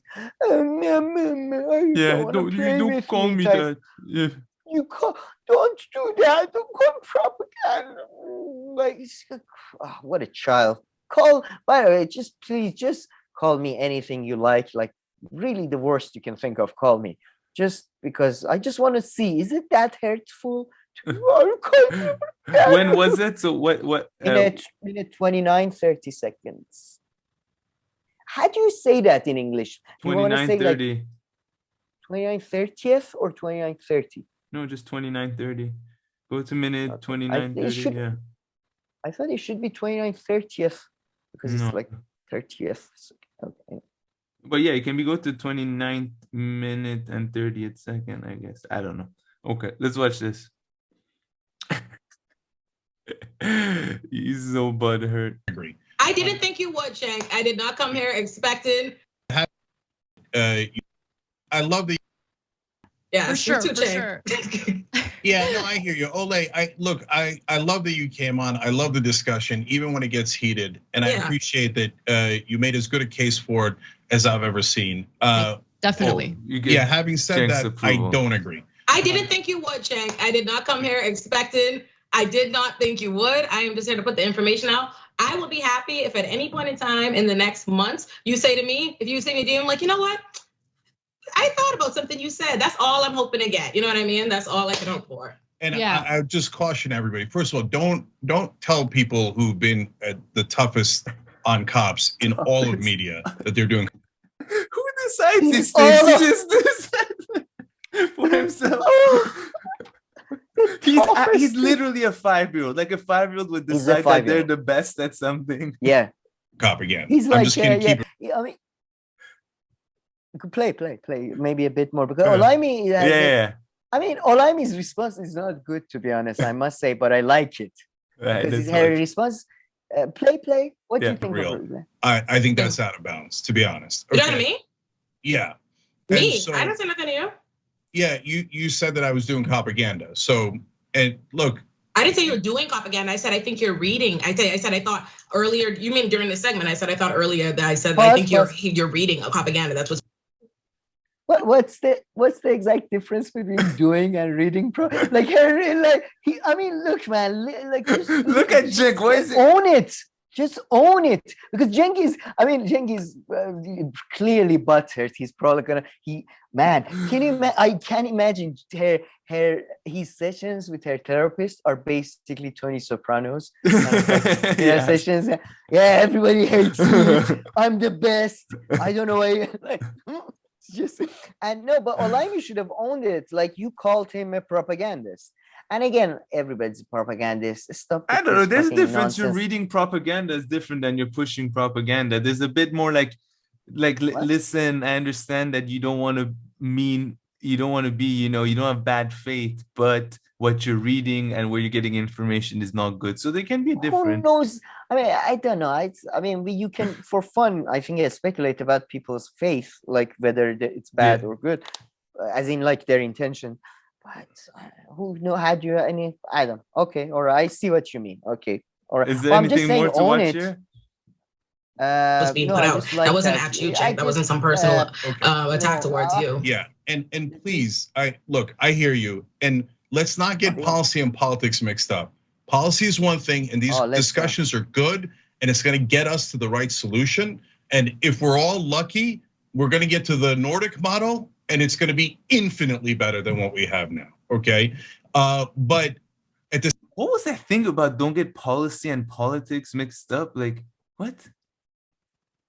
So like what is achievable, I'm guessing, in terms of policy, and what is your political ideal? But that was such a weird thing. Who differentiates those things? Like they come No, together they, in a way. like what is I think the phrasing was bad. I think what she normally said is, let's differentiate between what is possible and what is ideal. I think that's how they put it usually. Sure. But yeah, but man, by the way, I think, as you pointed out, again, I want to ask people, by the way, is it better? Because the only reason I keep saying this is my opinion, this is blah, blah, is because online and generally, it seems most people, like whenever you say something, they sometimes think that you read it somewhere or it's a fact or something, like, and I don't want anybody to get the wrong impression. But at the same time, in academia, right, like when you're writing, you're taught not to use I or we a lot, because anybody who's reading your work knows that this is your work, your name is on it, and it's kind of presumptuous to be so like, I think this, I think that, kind of like what Cenk does, that at the end, I think you put the best forward, like it's just so condescending, and like, oh, thank you for your commentary. Thank you, Mr. Take. Who knows nothing on this. He's saying it as if he's like a criminal judge or something, with 50 years of experience. Come on, Camille. He's been toughest on cops in all of media landscape. Yeah, Where'd you get the balls? I mean, the fucking balls. Exactly. I've tried to do my thing, trying to do my bit in helping to help marginalized communities. No. I've been the toughest on cops for all of media landscape. The only thing I've seen him to be tough on are the poor people working at airports, to be honest. He's so, I had to wait, I had to queue. Toughest. Jesus Christ, what a joke. Really. By the way, I just, on the substance of the matter though, we did a video. If you remember how all of this started, this debate about criminal reform. Yes, yeah. With that, like, kind of out of the norm case, out of the norm kind of case, yes. You can say, yeah. And when we made the video, we made the point to say that in our view, at least, I mean, there is a point in this video, Olayemi tells Cenk, and I assume she's not lying, that these are the studies. Yeah. You can Google them, like based on these studies, like that these are the facts. And I think the decision regarding criminal reform and its consequences was ended there. Now, was that a specific case of a man with the 40 whatever thing? Was that a mistake? Sure. Is that a reflection of the whole system? No. Like, it's not. And there weren't even studies. There were like statistical figures in a way that she was also saying. Was better than studies, but so it's just saying, he completely ignored that. But that was an outlier, exactly, where the guy was arrested 41 times, got out of jail, and still murdered someone and all of that. So I mean, that's not usually when you talk about the reform and the the bail part, reforming bail and all that's different. But Olayemi, though, you're right though, she says that her current position is, I think, abolishing all prisons. But does she say before that, I just like to say, if somebody, by the way, comes and shows us that no, Sam, like 10% of people arrested since there has been these specific criminal reports have had violent pasts, but they have been released on like $5 bails, then yeah, that's a systematic problem. But nobody's saying that. They're just saying, I know people like, Cenk's, we talk about that later, but the abolish thing now, the abolish thing, I don't get it. Can somebody, because I couldn't be bothered to Google and go through. And she doesn't get into details explaining it, but she pretty much says that. Bullshit. Yeah, if this is, like, I genuinely believe there are people in this world, maybe because they were abused, maybe because they suffered from injustices in the past, but now they're evil from a very colloquial sense, and they need to be in prison, or worse, frankly, in many cases. So I don't know what she's talking about abolishing. Maybe she means like a long-term 50-year thing when we have education systems that are like different or something. So I don't know. Yeah. I mean, I'll be like, sure, I'll meet you halfway, which is that a lot of people are put to prison wrongly. A lot of people are kept in prison for too long. Overwhelming majority. When a lot of people who come out of prison, then they still have that record getting in their way for absolutely no reason, preventing them from getting jobs. A lot of people should be getting different kind of help, or like different kind, not help, but different kind of jail environment if like their mental situation is really like different than, other people. But no, but that's and more of those, that I agree. But if her point is to completely abolish and like everybody will definitely, after a few years in prison, or everybody will change and come out a good person, so I think the previous arguments that were advanced by the left still stand better than this new version, if you ask me. Yeah, I don't know what is this coming from. Let's go back to like circa 2010. We'll stick with those arguments. No, it just feels like a game of trying to top each other off and seeing who's gonna be more like extreme on cops or something. And I would add, in many ways, I like, that's why I think defund the police. I understand there is a specific literature, and within that context of that literature, defund the police has a different meaning. But it's just so stupid because I don't like, in many ways, the whole of Congress, US Congress, Iranian, British Parliament, I want all of it. And I'm pretty sure NSA and Iranian military intelligence and British military intelligence, they have their fucking goods on them. I'm pretty sure, like, we're not like their emails, their telephone calls. I in some ways I want to, so I don't know, like I want expansion in some cases and even more severe punishments for like, corruption cases and all that. I understand defund the police in this way, really, which is reform the police. So some areas the police are doing unnecessary work where they don't need to be involved, and then you highlighted the opposite. Some areas that police should be more involved, and also give a cop's number to Cenk, so next time he needs the cops. Apparently 911 doesn't work. His phone. Next time you even have a problem, just say, guys, tell the cops, if you do too much, I'll have Cenk on you. And as you know, Cenk is the most powerful voice against the cops in all of media landscape. The cops are at night. Cops are like in their bed rolling. Cenk Uygur, they have nightmares about his takes on him. What a joke! What a joke! Did you see the part where he talked? But by the way, I'm just gonna ask, because some of these people on the left are giving me this impression. In America, you've been to New York recently, right? Yep. They have cars, electricity, like internet. Is that like in America? That's a common thing, right? In Manhattan, in cities, yes. Or in or in LA, like that's in LA they don't. What about mobile phones? What about them? No, they have that, or is that like a very rare, or is it just for the elite, 1% of the 1% of the 1%?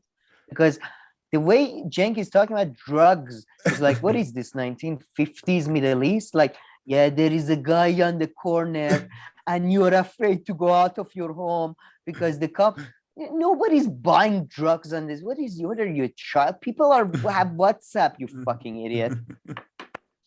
No, yeah, you've been that's probably how he's been fighting cops, like, like covering like things from 300 years ago. Yeah, I think he needs to press a restart button on his professional career. He needs to stop talking about shit he doesn't know shit about. Just like most of these people on the left, frankly, you don't have to. I don't know a lot of things about a lot of things. I keep quiet about don't get into debates over criminal reforms when he clearly don't know anything about. He doesn't even know, like, he didn't even like bother like reading some stuff, like some like a bit of Wikipedia or something, at that level, It's that's we're gonna get to that with Maga Communism as well, man. These people, laziness and incompetence. No, this week is pretty crazy. Is the main primary drive of these people. It's not even being bad or money or all of that. It's genuine incompetence and laziness. Like, it's so easy. Like because of this Iran thing, I was looking to find some sources so I can read about in English. And it's just so easy because my Persian reading is a bit weak when it comes to official stuff, just because I don't get some of the official words. It's my mother tongue. But like, you can do Google Translate. Like it does the whole page for you automatically. You can in a second. Wikipedia page of like French. Like, I want to know about French actors, and English Wikipedia is small. I go make it French, then I do Google. Like, it's not like it's so fucking easy. Yeah, if you want to, if you're gonna have a debate about criminal reform with somebody who clearly, of course, knows something. Yeah. Somebody who works at like, talk about medicine with a doctor, let's say. Maybe you should read the Wikipedia page, especially if you're going to debate what them, is a drug, especially if you're not going to just ask them open questions, if you yourself have a position. By the way, maybe if you haven't left your house for... No, I didn't hear that one until now. I only spotted that one now. The toughest voice. I swear he's a child. He's such a child. You called me a propaganda. I was... what? By the way, he's poor. Can you imagine dealing with this motherfucker? Like, his food is late 2 minutes. He's, for sure. He's like, has to wait in a queue or in a traffic. It's just this. I mean, we've seen the evidence. Nightmare. Oh yeah, he fucking live streams yeah. Different place. For some reason, that's a good idea. Yeah, he thinks he's standing up to like airport oligarchy when he's shouting at some poor fucking flight attendant. Like, Jesus Christ. But okay. And all right. By the way, let's move on. Let's not forget. No. Let's not. I always like to bring this up. These are the people who published pictures of people's private parts. Yeah. How is that not a fucking crime? How are they not in jail or fined? Like, you say that guy who kicked the table over, I think if you publish people's private parts, I don't get that. I don't get how is that not a crime. I agree with you.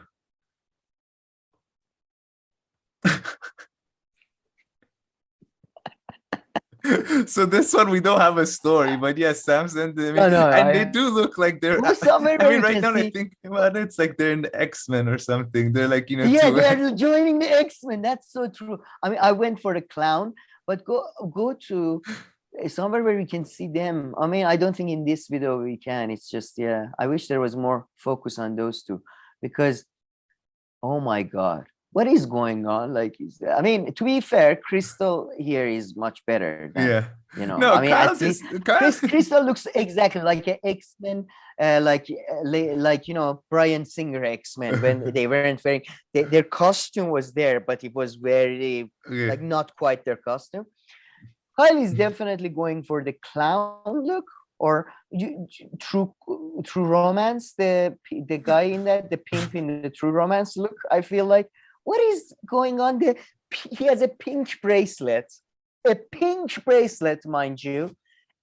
This weird silver fucking necklace. His hair But if your hair is that short, do you need to put all the gel in the universe in it so I can see every hair stand up like you're Hey, that's Sonic just the like me though, I Hedgehog? think right now. But no, okay, fine, a bit better. No, yours is not that short. I mean, I would, don't worry. When you do that, I make fun of you. But just he looks like Sonic the Hedgehog after he's been, gone through some sort of radiation therapy to get whiter or something. I mean, Jesus Christ. But I told you, I think they're moving towards professional clowns. Like that's the career they seem to be. What would you know? Am I like that's Kyle's clothing is just yeah, but it's right? just actually typical Kyle today. It just looks, I don't know. Late 90s. That is something that you would be allowed to wear in late 90s, but not now. Too funny, man. Well, Kyle, as we know, is stuck in the late 90s.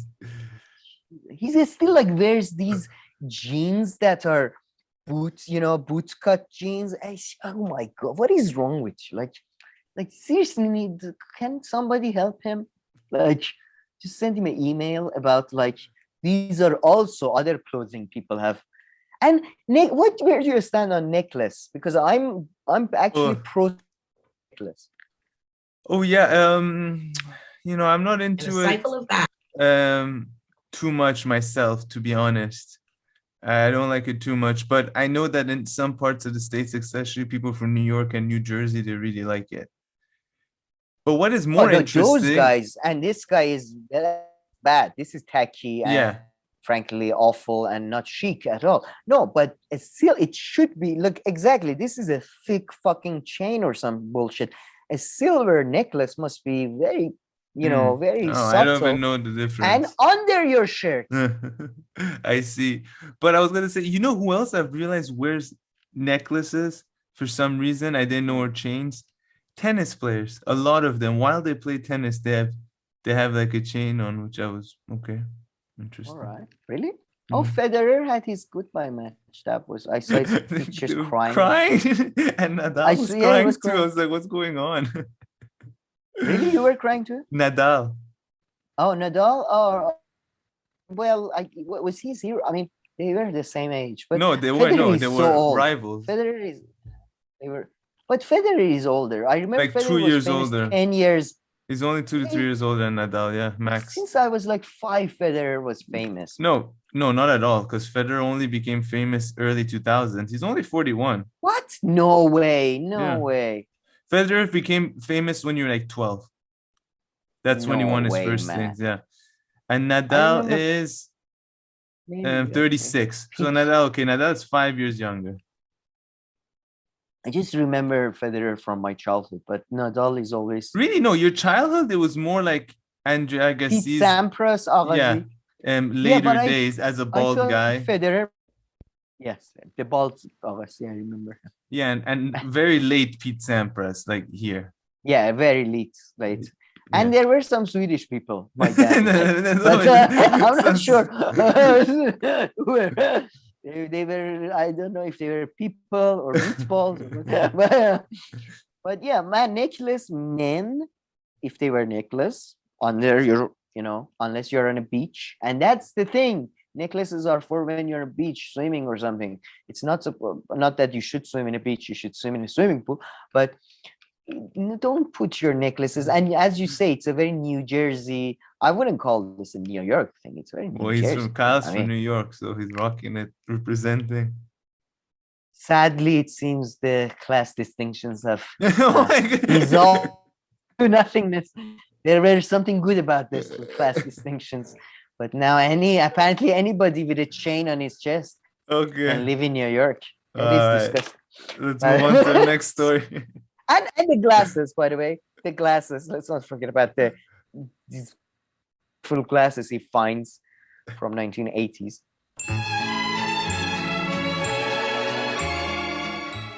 All right, Sam, let's move on to our next video. And yeah, here we had a little meeting of the minds. I don't know. Did the Hill go back in time? What's going on with this studio? They did. The Hill, I think he's trying to. I think the Hill is leaning into the Brie thing because she's the only. I mean, it's interesting. Brie's. I mean, talking, I don't know what's in their mind. I'm talking about what seems to me be happening. Bree's strategy seems to be as active as possible to find a space for her and her friends. Robbie's strategy is much more like, I'm just gonna keep quiet and I'm never gonna like take a day off. Even when I'm sick and dying from home, I'm gonna be like, yes, and today freedom of Islam. You know, so it's very different. But yeah, I think the heel is leaning into her because that like really her and Robbie is all they have. Man. Yeah, right now it's a joke. Right now that's all I have. But yeah, so here the four of them are I guess discussing that Bill Maher said that Justice League. Yeah. Woke package is Democrats' biggest problem. Stop talking about pregnant men. And then they kind of go on to talk about, trans people doing sport, very casual stuff. I mean, I kind of like that thing at the end, what Abby Martin said. Maybe we can listen to that for a split second. She's by far, she comes across as... Yeah, of course. I mean, she didn't disappoint too much. Hold pepper spray when I walk to my car because I can be overpowered. I disagreed with the overall premise of it, which is that it's totally cultural mythology that there are biological differences between men and women. I completely disagree. I think that there is obviously a hierarchical power structure that, that's why women have felt subjugated. And if there was ever a woman, I feel that would feel like that there is no like physical differences or power differences between men and women, it would be Abby Martin, because she's just so brave and just so tough as well. Yeah. What did you say about Palestine? You gotta hear that? Come here. And she's so I mean, if there was her and Kim, both of them are very strong sort of personality types that are, no, we are women too, but we are tough. Okay, all right. Yeah. Nothing on Palestine. Yeah, no, but I completely agree. In terms of like the power and nature of how men can be. I mean, the fact that I am scared of being murdered. I feel like I have to hold pepper spray when I walk to my car because I can be overpowered by a man. Or when you're dating someone, I mean, that's why rape and murder are very prevalent. In terms of power dynamics and relationships and things like that. So I thought it was an odd article. And I think it is completely different than actually making the argument of trans people being able to play in their respective sports teams. Because yes, I do think that a trans woman who is transitioning and on hormones should be able to play on an all-female sports team. But I think that there are clear differences when you're looking at gender segregation and sports, and that if it were just a male sport, it would be completely dominated by males because naturally, biologically, men are stronger.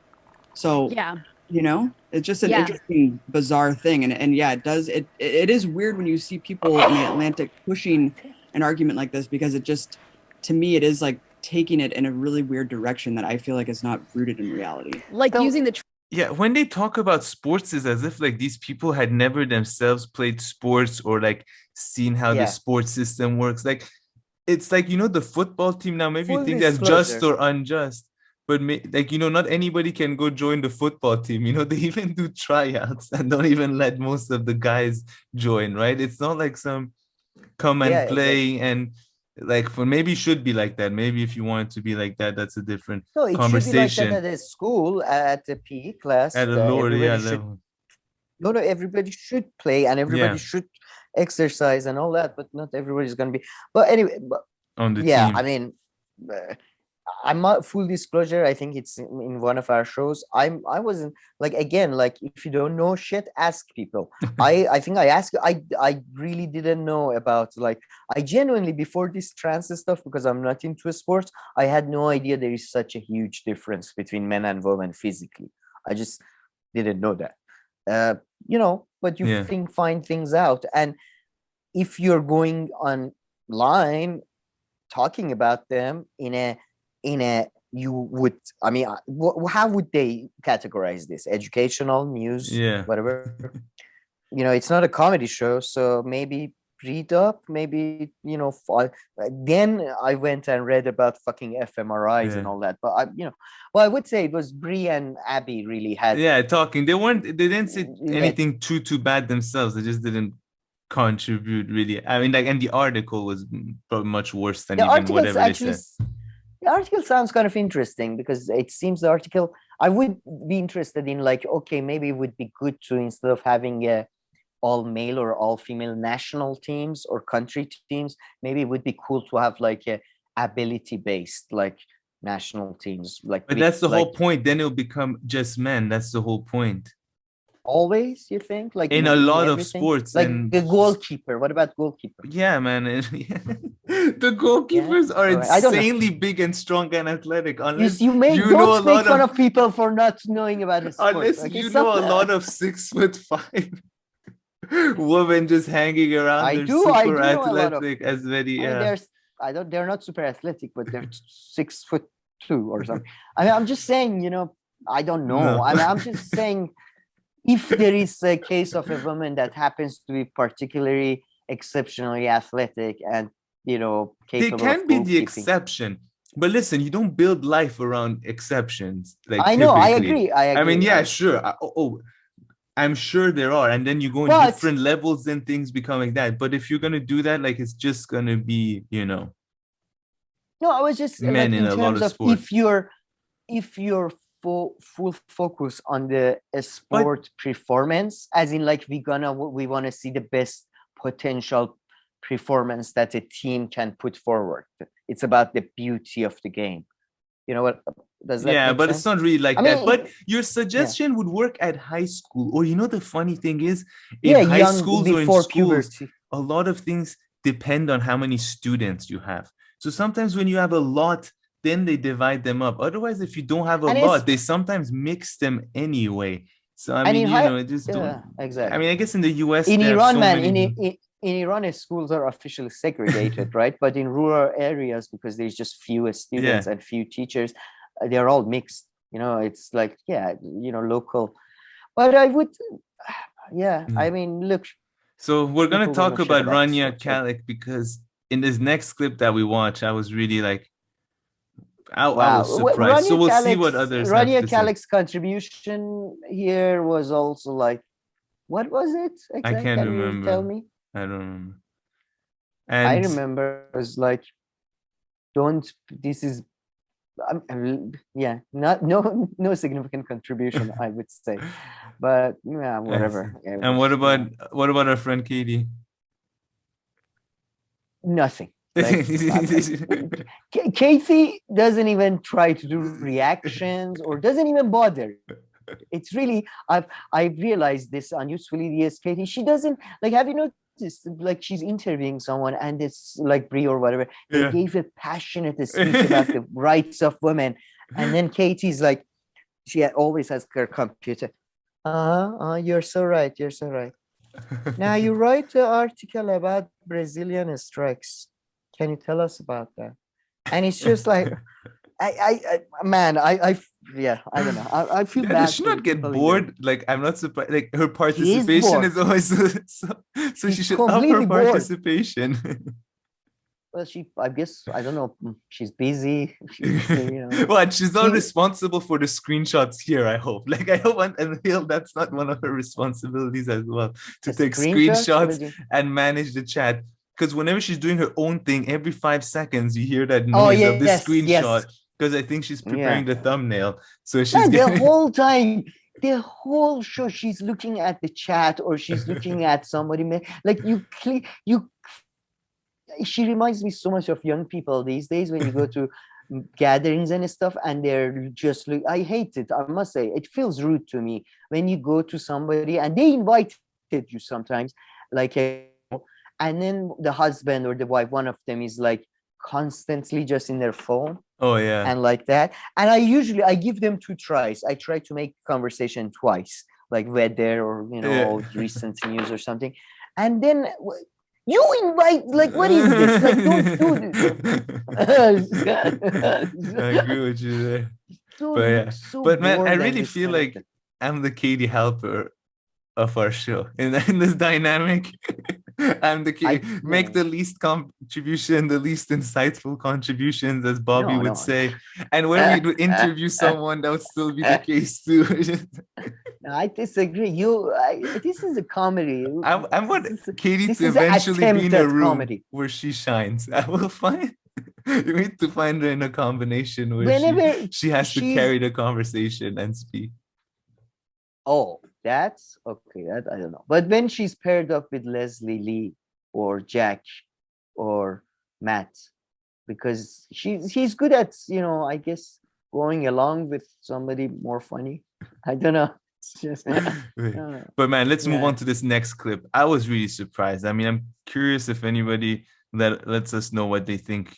If there's anything you can let us know about this week, I would like to hear your opinion on this video and our take of it, because I think the way Rania Khalek speaks right here about Maduro, if any right-winger was saying this about some right-wing politician, you'll be like, yeah, well, of course. I mean, or about any politician. Yeah.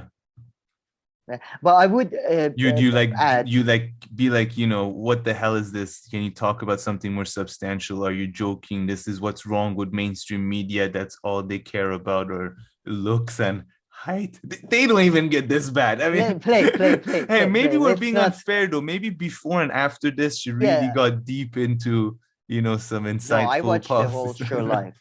The whole show live.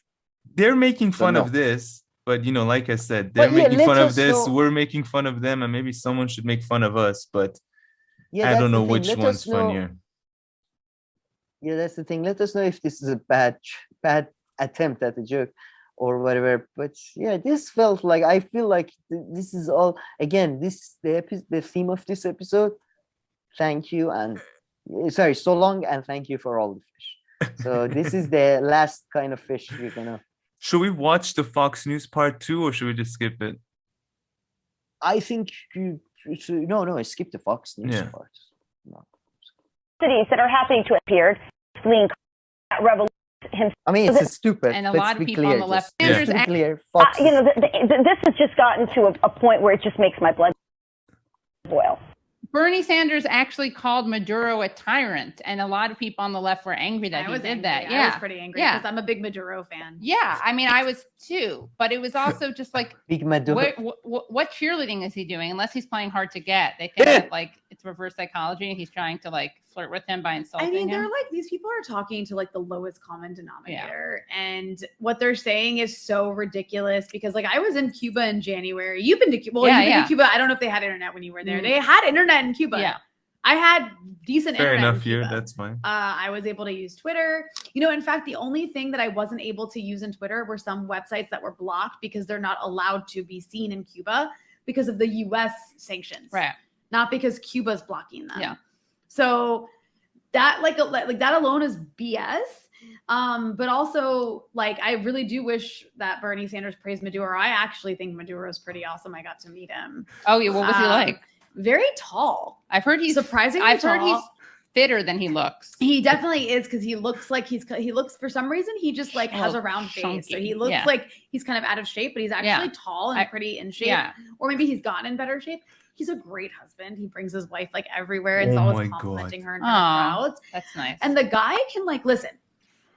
I've never seen an American president, except for maybe Obama, able to do this, but still not even Obama. I went to a rally. It was on Militia Day, which was when they basically celebrate the militias that were formed in Caracas after the attempted U.S. overthrow. Right. That was successful for like 2 days of Chavez back in 2002. Right. And that day, like, what helped defeat that coup attempt was people in the streets that basically formed neighborhood militias to defend the city in the event of any attempt by the U.S. again to do a coup like that. So there was like 100,000 people in Caracas. Like you couldn't see where it ended. It just went on and on. At one point, like, you can't even tell how many people, just a sea of people.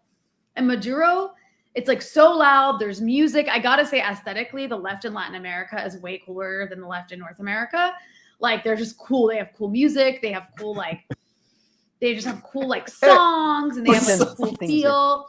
Anyways, it was like a big celebration. The Maduro gets up on stage. That's what it's all about. It is dead silent. And he is like holding this crowd in the palm of his hands.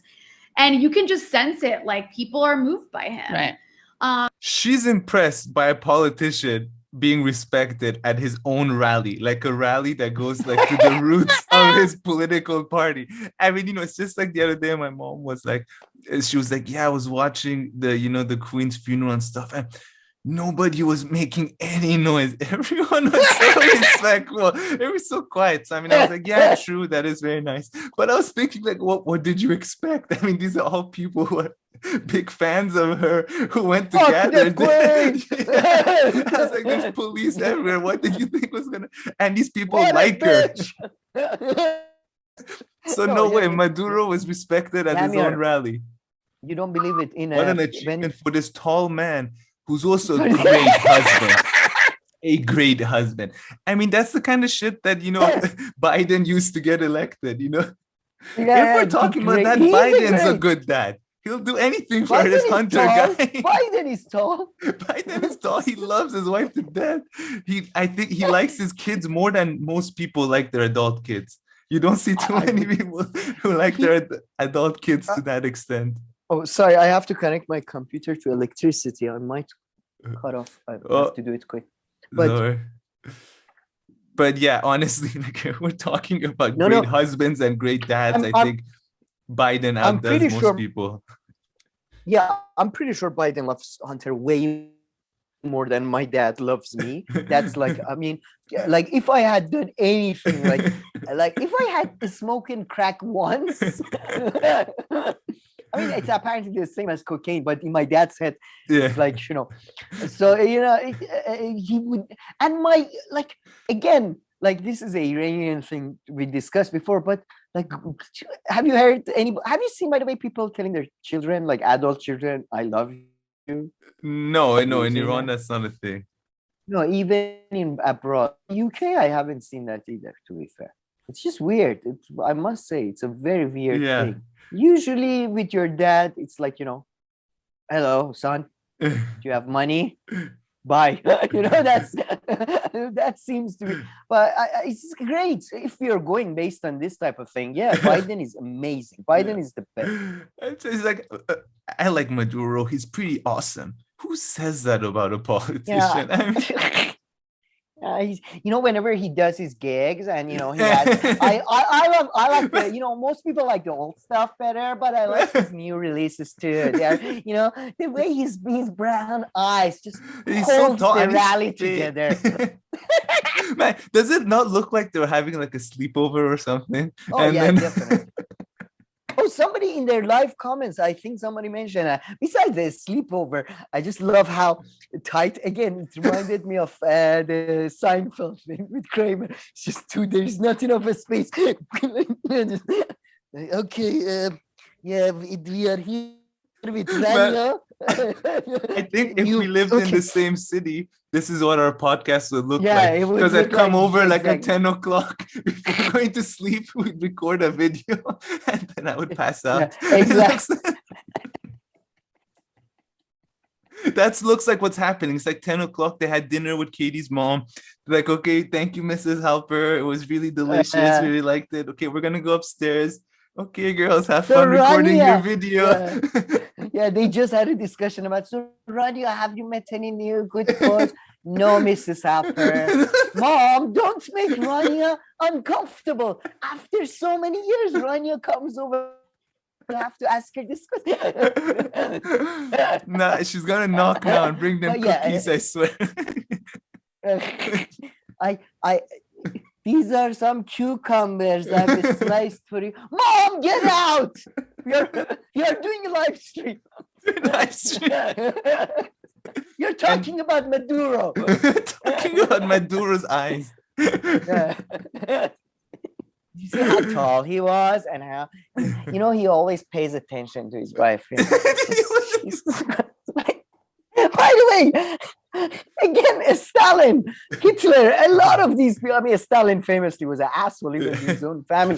But like, what are we, what's his name? Roosevelt married his own cousin. I mean, I don't know, what are we? This was really funny, man. I love it. It was just unbelievable. Let's see what people think.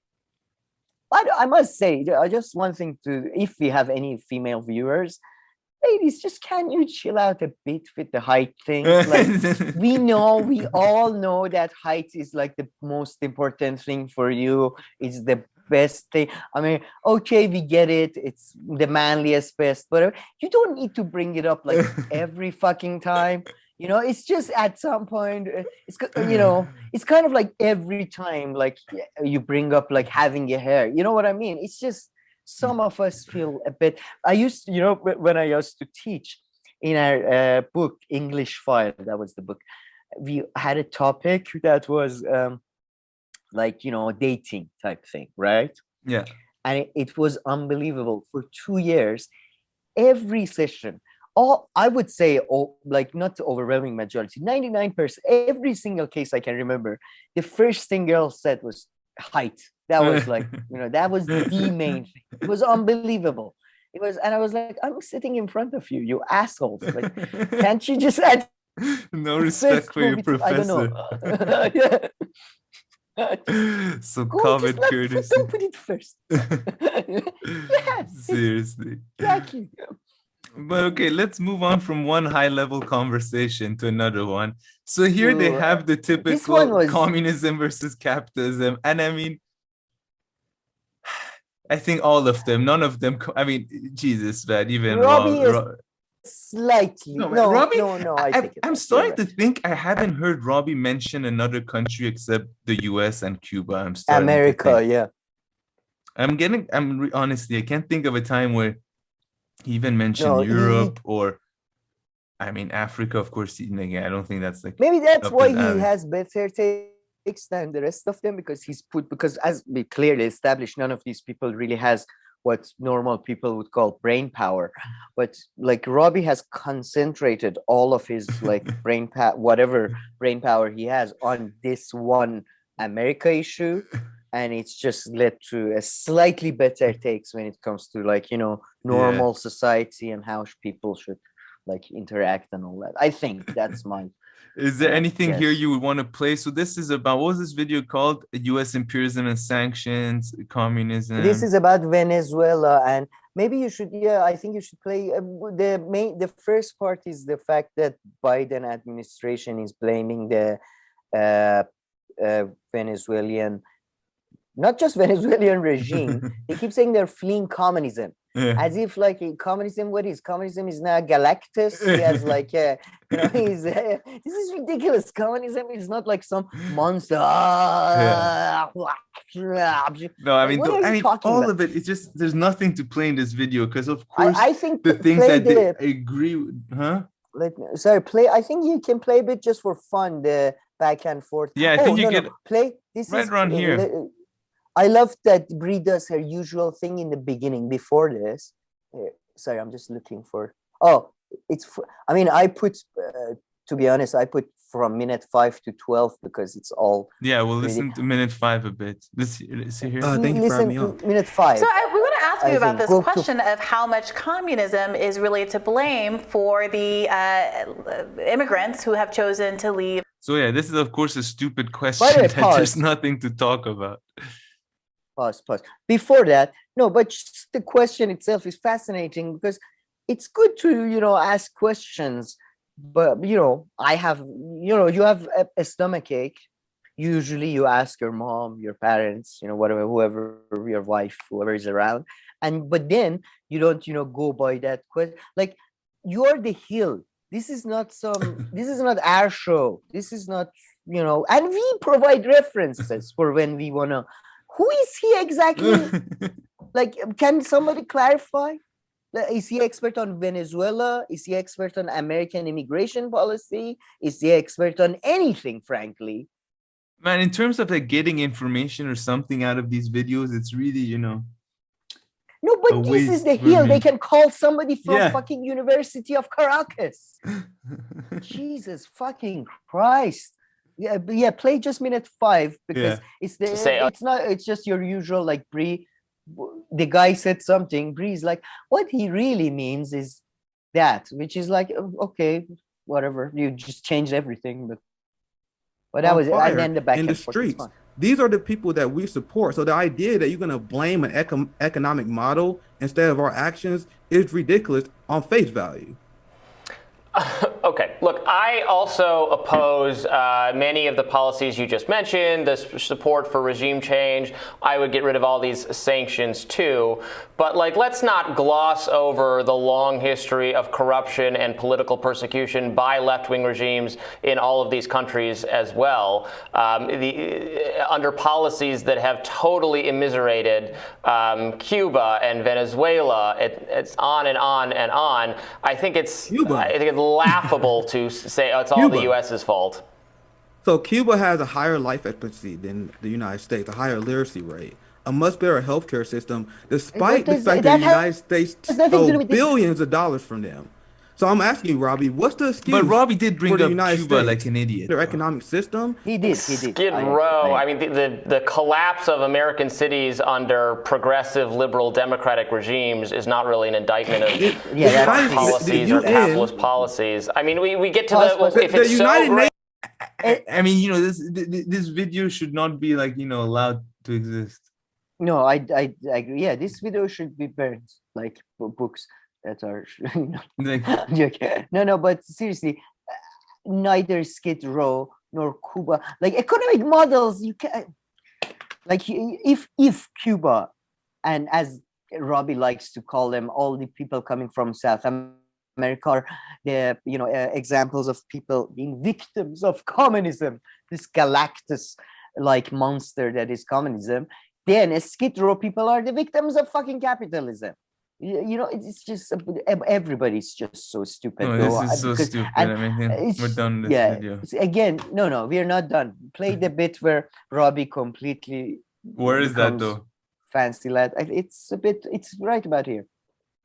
In Cuba, why are they fleeing here? Why are they crossing shark-infested waters? Well, Robbie, the point that Nick is making is that if you really think it's the economic systems in Cuba or Venezuela that are so destructive, why not lift sanctions, let them sink or fall on their own merit, and then we could have a legitimate conversation about whether communism fails.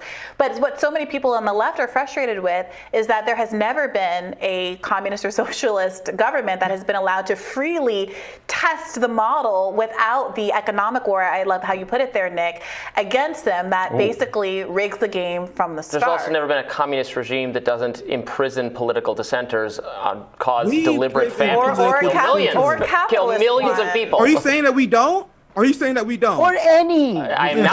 Are you saying that the communists don't? No, I've indicted all of our policy. This is why we can never have honest conversations. I will criticize everything that we do, everything the capitalist West governments do, and then you say, oh, so you're not criticizing them? I'm saying all the sanctions are bad. And then you turn around and excuse political repression under thug-like communist regimes that have killed millions and starved millions. It's ridiculous. But wait a minute, Robbie. It's insulting. Nobody here, that we didn't bring up the political oppression, because I think the observation. If Cuba killed millions, there'll be nobody left. Sorry? If Cuba killed millions of people, there'll be nobody left there. That's true. Yeah, but is Cuba's population 5? No, it's fucking. These are just saddle gooses. I mean, just the framing of problems in countries is so stupid. I mean, just the way. Oh yeah, it's just the stupidity. But then, I mean, Robbie again, right wing here, whatever, blah blah blah blah. These they stole Venezuela's money. What do you think? Again, I don't think left understand that this is not a joke. Real life, they're governments are not there to represent a specific moral fucking high ground. They are there to represent a very specific group of people who they have one would call fiduciary duty to of some kind, right? No, stole Venezuela's money according to what law? International law? The international law you yourself every fucking other day say that is bullshit and is America written and is America sponsored? Shut fuck up. I'm sorry, but Venezuela, after all they had done, after all the years of Chavez and all that, decided to still keep their fucking gold in London. They deserve it to be stolen. Just like the fucking Ahmadinejad idiot he was, invested huge amounts of Iranian money in New York, bought New York bonds. And guess what? Americans took it because this is not, we are not, this is not a morality play. This is not your family coming together. You have a bad child that is a bit more violent and you can talk to them. This is actual, like, real life. They are actually, like, dependent on the money and the power. They're serious, unlike you people. Unlike you who like to talk about abstract ideas and they stole it. Why don't we have why don't we have a world in which every idea can be tried? And what do you think this is? What they allow Cuba to experiment? What is this joke? Jesus Christ. Oh, why don't you let it just to thrive or fall on its own? Because we are a fucking government. We are running a fucking operation here. And these unserious people or anybody they support, like, that's why man, the whole Bernie Sanders thing, I'm becoming ashamed now. Because it's just, becoming that it might, just all of them are just, they're idiots. Wiffle, waffle, saddle goose, whatever. They're just, they're nobodies. They're not going to take any action ever for anything that makes them even slightly uncomfortable. Like, they're just interested in morality. Yeah, that's no. Like, why don't you nations to compete fairly? Why not? I don't know why not. Maybe because we are fucking humans. Oh, play the end as well. I think this is Jesus. Please, the Nick. Cuban bourgeoisie that has been waging a class war, the same people who fled because Fidel Castro wanted to share the resources with the poor, they don't want to lift the Cuban embargo. Go to Cuba and ask the sounds like a little bit of a euphemism. No. Go to Cuba and ask the average Cuban how they feel about the Cuban embargo. So these class traders that moved to Florida, their opinion means nothing.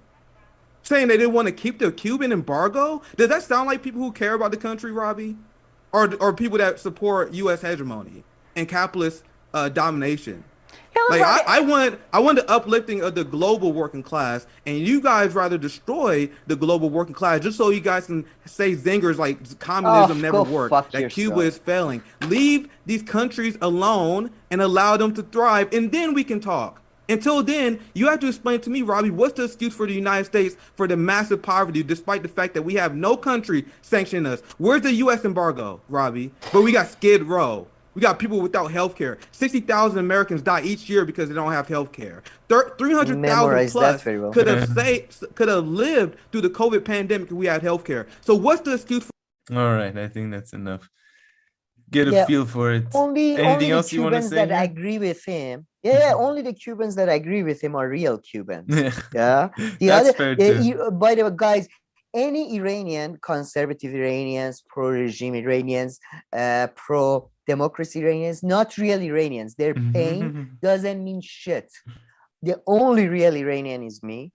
The only real Canadian is you. The only real, who do I like is British. I don't know, whoever I like. His views on Britain, his views is the only true views. His pain is the only true pain.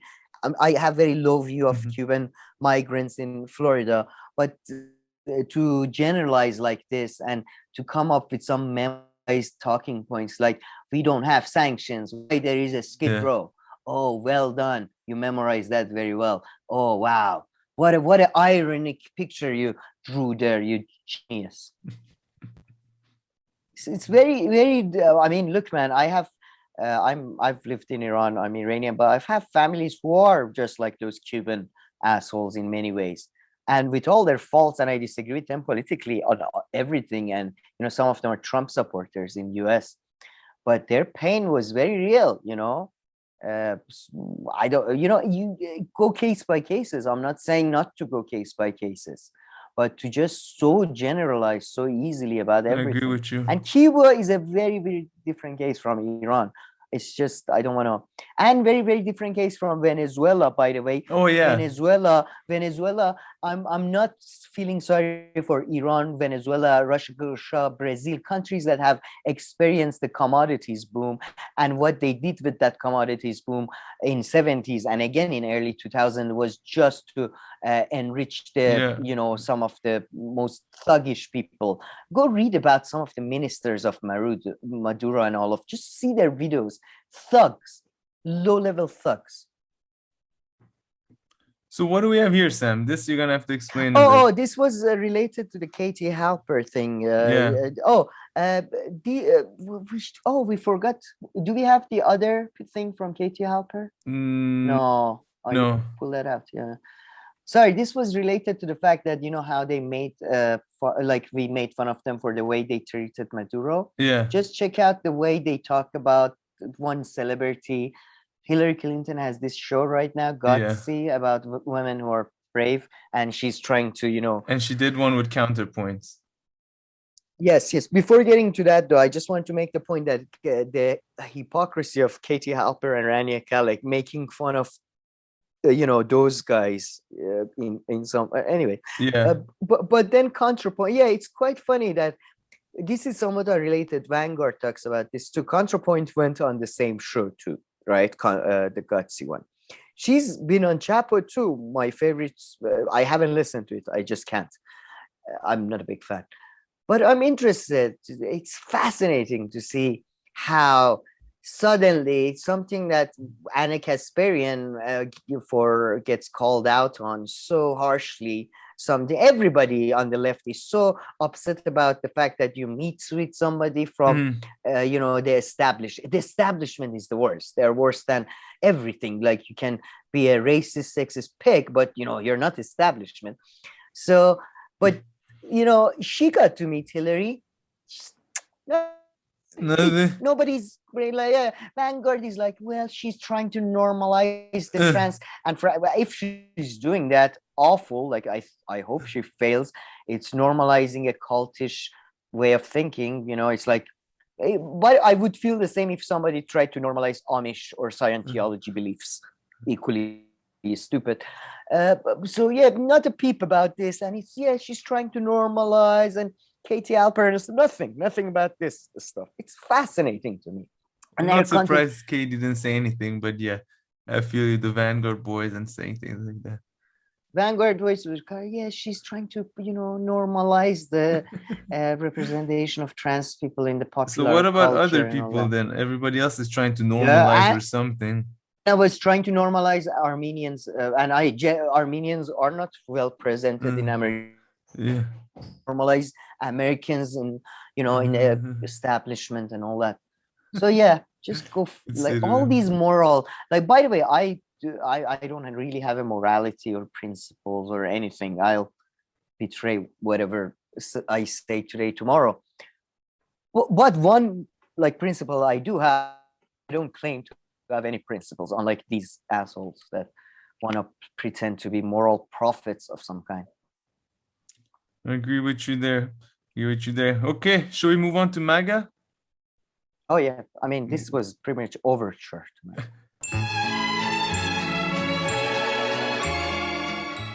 All right, Sam, let's move on to the MAGA communism segment. So, we got our friend here. What was his name again? I should know my friend's name, but I'm really not good with names. Not friend. I think at this point we should call him the great leader. But and he can be smart with some things, Jackson Hinkle. Just if you're able to grow your channel this big, there are one or two things just like Trump that click in your head.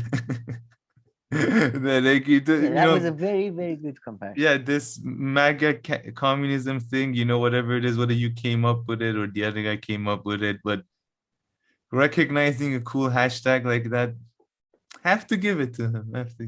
Yeah, it was marketing wise. Yeah, very good move. Very good move. I mean, I don't know. Some people would say probably got to backlash, maybe. I don't know what. Listen, any publicity is good publicity. A little bit of backlash. Now it's been proven. Yeah.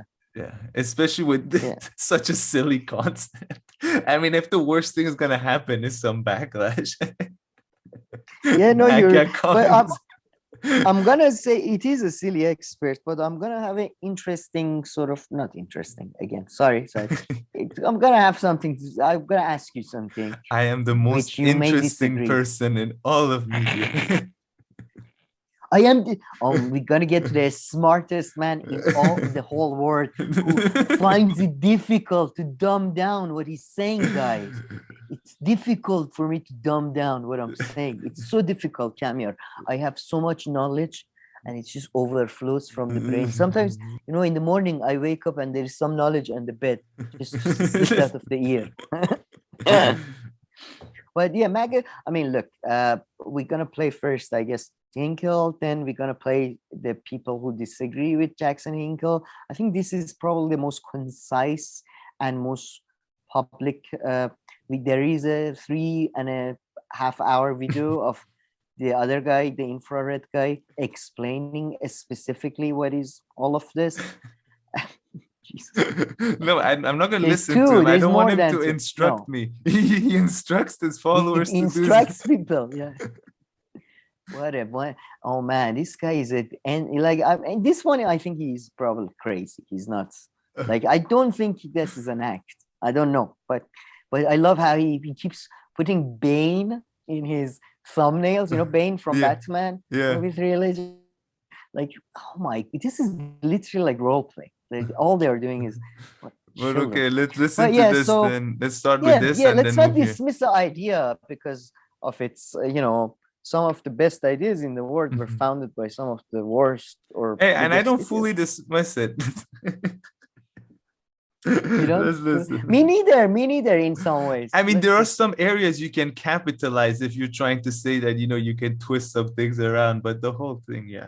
Focus. I came across you most recently with the trending hashtag Maga Communism. I am a communist. One and idea that we're gonna have all political spectra. It's minute 6 or something. Host of The Dive with Jackson Hinkle on YouTube, the man himself, Jackson Hinkle. Jackson, it's great to have you on the program. Welcome to In Focus. I came across you most recently with the trending hashtag Maga Communism.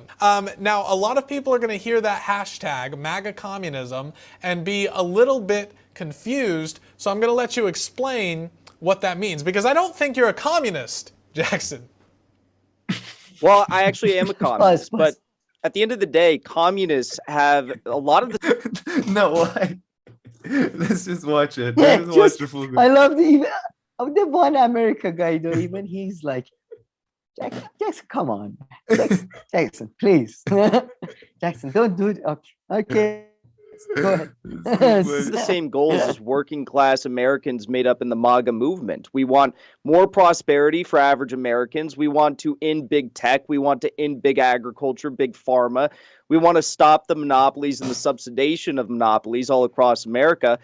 And we want to reinstill patriotic education in this country. We don't want open borders. We don't want, a green fascist push amongst our people. These aren't things that we support because we are average Americans as well.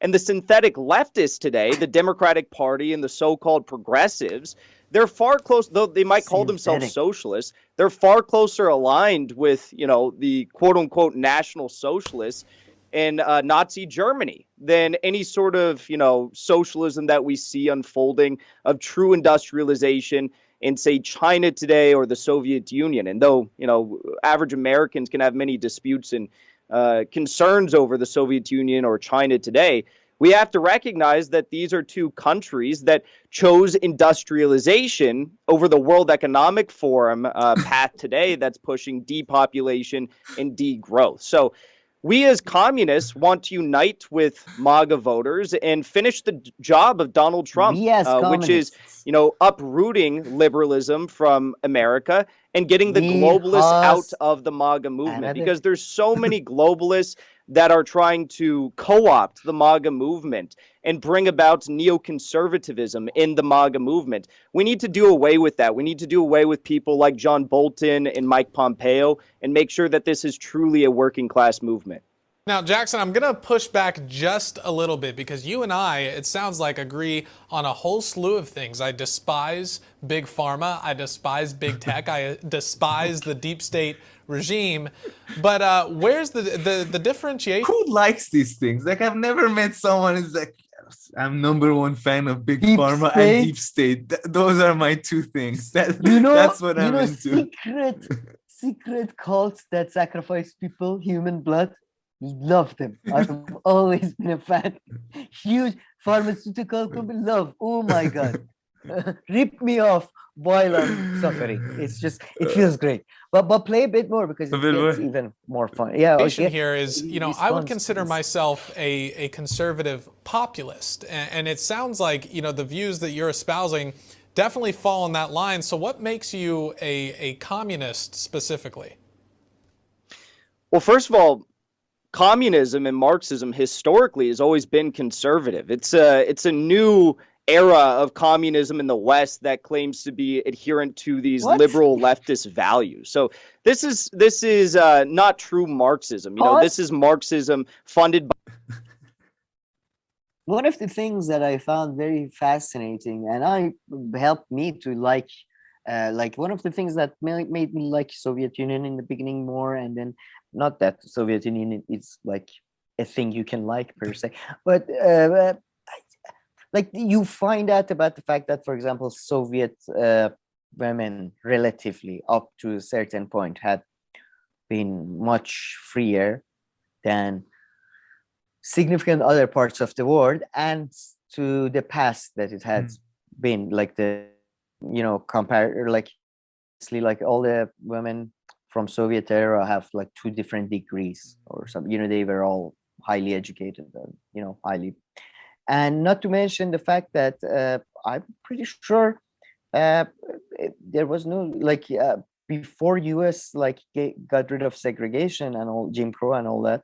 I think that's pretty much, isn't that what Gerald Horne argues is one of the reasons that there are international pressure from countries not that there is no racism in Soviet Union, I'm sure, or Russia. Nowadays there is loads, but it's just, it was a slightly more humanistic view of, I believe. So what is he talking about exactly?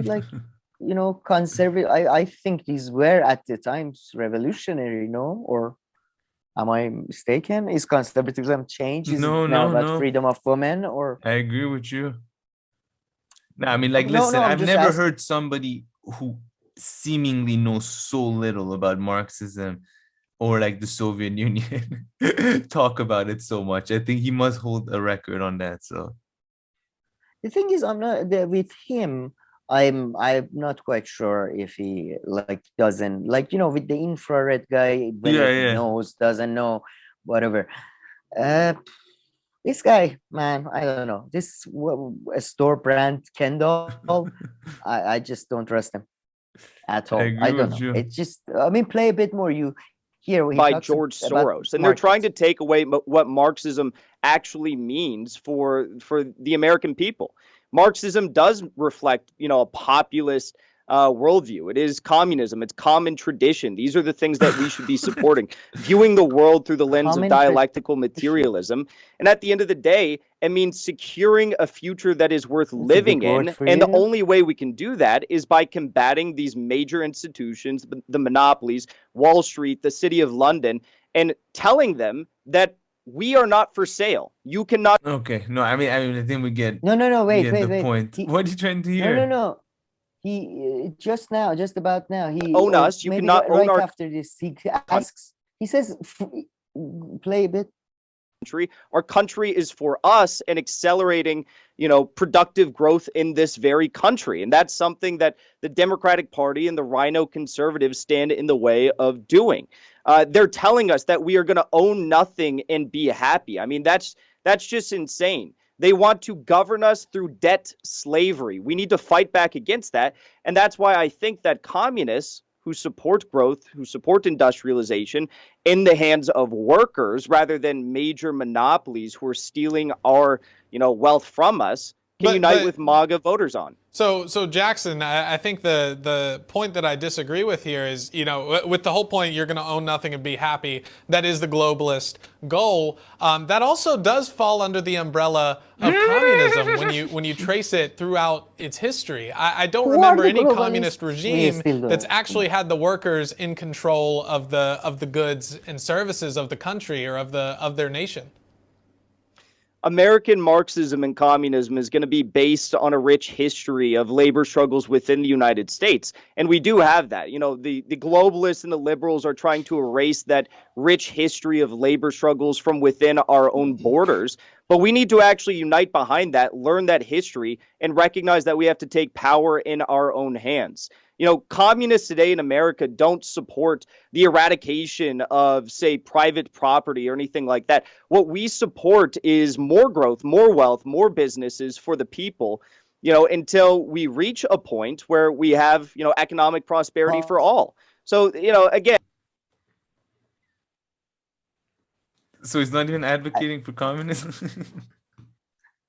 Yeah, I mean, I think now we can Sam Seder and Cenk Uygur. I mean, when you're getting owned by but hold on. No, what about the response?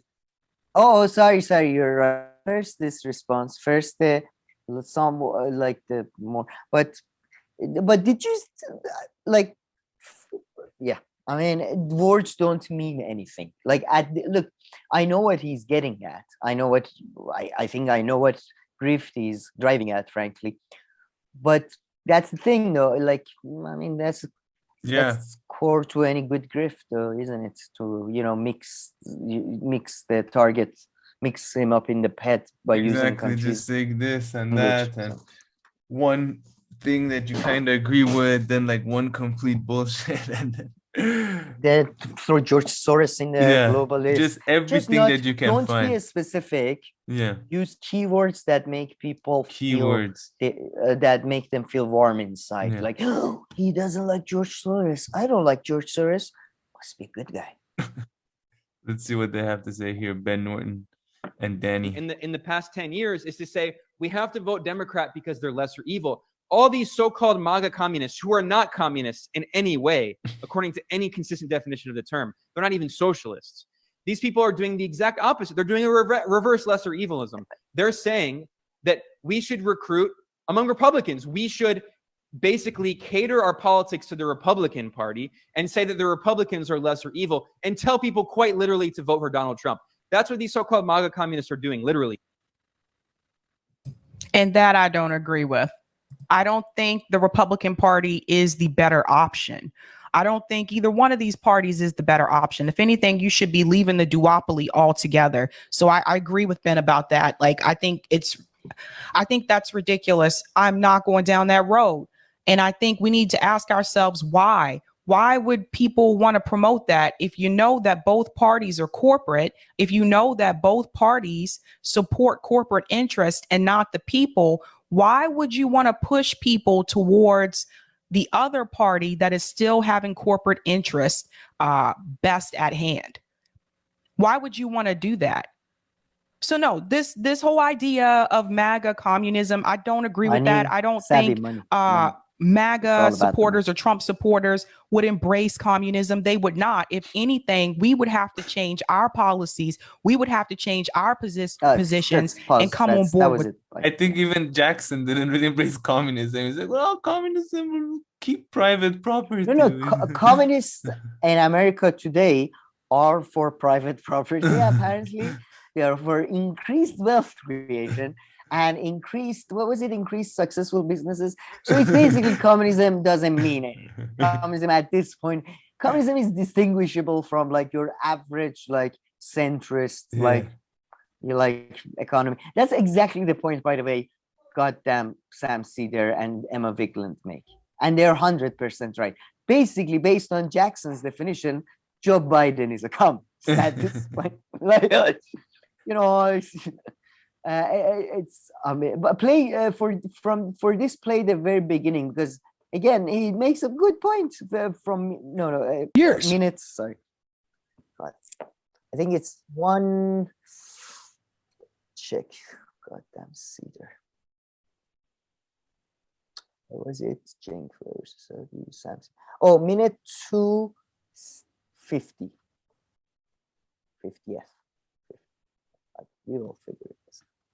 Monopolies and the subsidization of monopolies all across America, and we want to reinstill patriotic We should also say, like, stopping the monopolies is also on the list of things that Elizabeth Warren wants to do. Yeah, like I consider myself a Marxist, but when I bring in my sort of like antitrust spiel, it's not like coming straight from Karl Marx. That's No, it's not. In fact, I mean, I don't know,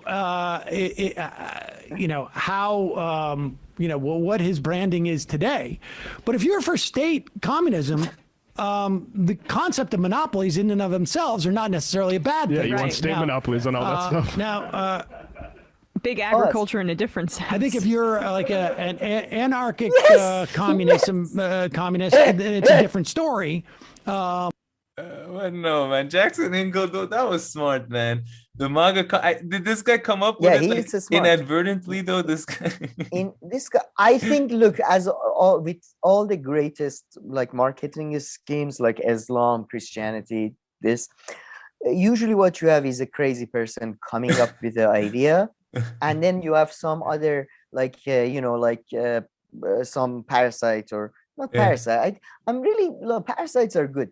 Vulture, a vulture some like him, then tries to capitalize and tries to market it. I think that's what usually happens. But then again, I don't know the details of. You can play like the man is the original thinker. I'm sure people know him a bit. Okay, the whitest man who has experienced racism in America, right there. He feels. I mean, he. Look, by the way, guess who did he mention in his theoretical explanation of this bullshit that is Maga Communism? It's a philosopher. We talked about him. I'm not a fan. I just finished this fucking book. Yes, Hegel. Fucking Hegel. Because guess what? Because if you write nonsense and it's not he mentions that word. No, he mentions the whole, he mentions the three different aspects of Hegel, this.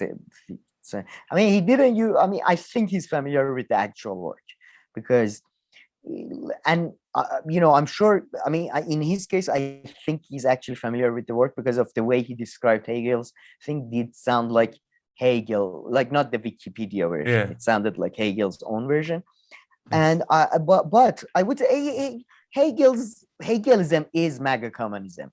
It's nonsense. It's basically mixing everything, connecting. It's Foucault's pendulum. Read that book. Everybody read that fucking book. It's connecting everything and anything to each other. It's a reaction to not necessarily a reaction to empiricism, but it's the most. I'm not even a big fan of empiricism. And by the way, I've been looking at Chomsky's work. Like I'm not a big fan at all. Following everything. Anyway. It's nonsense. It's Hegelian nonsense, and he talks about the idea that basically what his plan is. It's kind of like what Bree's trying to do, but like in reverse. These people criticizing me, these idiots. Of course, it's not working. But then we engage the people. The word is engaging the MAGA. They're like, what? And this is the dialectic because the reality is there. But if we can both come to that reality that already shared by it's just Hegelian fucking nonsense. Really, and what do Cenk and stuff say? Cenk and stuff, I think Cenk pull off. I really think play the end last like 4-5 minutes. I think Cenk see their take here, or maybe from. Oh, I don't have it. Oh, where is? Here, let's see what it says here. Look, I think this is a really interesting phenomenon. I think it might be positive, actually. So I'm curious what you think about that in a second. Yeah, accidentally, I agree. But go ahead. So he's kind of untriggering communism here. It's kind of a mind twist here. I really like him trying to put a pause. And by the way, I'm not a communist. No, it's amazing. No, I love all of this. I say go forward. Like this is fantastic. So you see what and to be fair to them, if you like them, which they claim to believe in the fact that, words matter and social media stuff matter. So I guess fair enough to their thing. They're like, I think that's the right reaction. Go for it. Like, good luck. I mean, I don't think he's genuine about it. I don't care if he is or not. I mean, yeah, whatever. But yeah, I mean, he's untriggering, as they said, communism. Like, I don't think it will work or anything, but but I'm saying Cenk is on Zoloft because, as you can see, he's didn't look very good take. Yeah. He's calm. He doesn't take it personally. Yeah, that's it's not like strange. anything. Yeah, it's like, actually, in his own way, maybe he thinks he's trying to help. It's like, okay, didn't see that coming, Cenk. And yeah, so anything else to talk about on this MAGA communism? Oh yeah, go to that RBN and Convo Couch. I mean, I don't think you used the lineup that I sent you. I did. Because these are not the lineup that I had a different RBN. Anyway, but yeah, this one was quite funny, man. It's just basically they are both. That guy is like a libertarian leftist, he's the white guy, and the other one is the revolutionary black guy. They're discussing MAGA communism, and they're just just the level of discussion. I mean, the Convo Couch guy was on Jimmy Dore with Jackson. He's like 48 years old, he says. 48-year-old, and like genuinely like, and in a way though, I'm jealous. I genuinely am jealous. They sound like 11-year-old me or something. I wish I could be like listen, I'm looking forward to our next two segments, which might be a bit interesting. And then after that, I might go read like a book a little bit. Like just like a few pages after today's podcast. I mean, the topics that that we decided to cover this week because they're fun, but goddamn, man, some of the stuff that you find on this progressive left. I mean, in the media, they can say like they created an alternative media, and it's not better than mainstream media.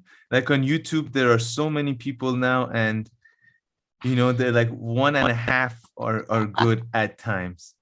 I mean, if you take like a quarter of Kim with like half of Glenn, and then like Aaron says that, then like, okay, and then a commentary by Matt Taibbi on this side, then that's it. Then maybe Bree does one interview, then we're okay. But I think that's why it's time to say so long and thanks for all the fish, because watching young Dylan, watching children gamers, and I'm not. I swear to God, watching on TikTok recently with the musical things I showed you, there is so much good art out there, and there is so much. Talking to doctors, to neurologists, and the way they talk about issues compared to, for example, RBN just today, they did a video. They were telling I love how the you watch truth. all these videos. I just don't want to, when I just say bye, I feel like I need. But yeah, they're like. Telling the truth about Venezuela, and then I'm not quite sure they can even locate Venezuela, map these people. I'm not kidding, man. They don't reflect any knowledge of their history, their anything. So, but the Convo Couch guy is like the nicest dude. So I was kind of, he was like one of these old guys that you see that have such a good life. They are happy and they think their life is. I just wish I could be a bit more like him. Just, like I feel like, he was telling the RBN guy, like, man, you have to get a passport. Like you get to travel and then you get to talk to people like that's what this is all about. It's just Rania. It's like this is all Comic-Con. This is all fucking live action. This is all Halloween. It's all like dress up. Did you watch the Jimmy Dore thing? Maybe we can go to that now. Did you watch Jimmy Dore with Jackson Hinkle and Convo Couch? No. No? See, I'm pretty. I watched it through Vanguard. Yeah, exactly. You didn't use mine. You don't use my documents. This is insult. But yeah, what did you? I think, to be honest, it was even Jimmy Dore in his interview. I haven't Jimmy Dore in a long time now because Kurt is not there a lot. But yeah, even he was like, Jesus Christ, what the fuck is he talking? And then, I mean, that was disappointing. Even Jimmy doesn't know any. Like, I mean, he keeps saying he's a jack of comedian, but guys, being a jack of comedian, being like nothing these days excuses you from the, like, you can Google, you know, it's like communism. It's one word, you put it in. Then it's like, oh, history part of Wikipedia. Oh, there's references I can look at. Just Jesus Christ, man, do some fucking homework. That's what I mean. Like, they don't do homework. They don't really have any insights. I mean, neither informationally or analytically. So, yeah. I agree with you there. Yeah. Jimmy Dore was just like kind of listening, and you know, yeah, it's not like his thing, and yeah, it didn't seem, and he hasn't gone around talking about it or anything. Oh no, not at all. But yeah, it's just no. I'm disappointed in myself for it was good fun. Again, it was good fish. Yeah, but, no, and it didn't take too much time listening to it because there wasn't too much content. You know, like sometimes, okay, you listen to like a 3-hour video. I'm disappointed in myself for the last like 3 years or so. for any moment that I thought there is any, not even, I never was stupid enough to think we're gonna like there's changing the world happening, but I thought there is serious, you know, content production. Yeah. I should have just watched Dick Cat show from like 1970s. Seriously, what a waste of time it was. But okay, should we move on to our next two stories? Yes. Yeah, but just because I don't have my notes near me, let me check to see if I have any grudges left, any comments, any negative. That guy's anything negative left. I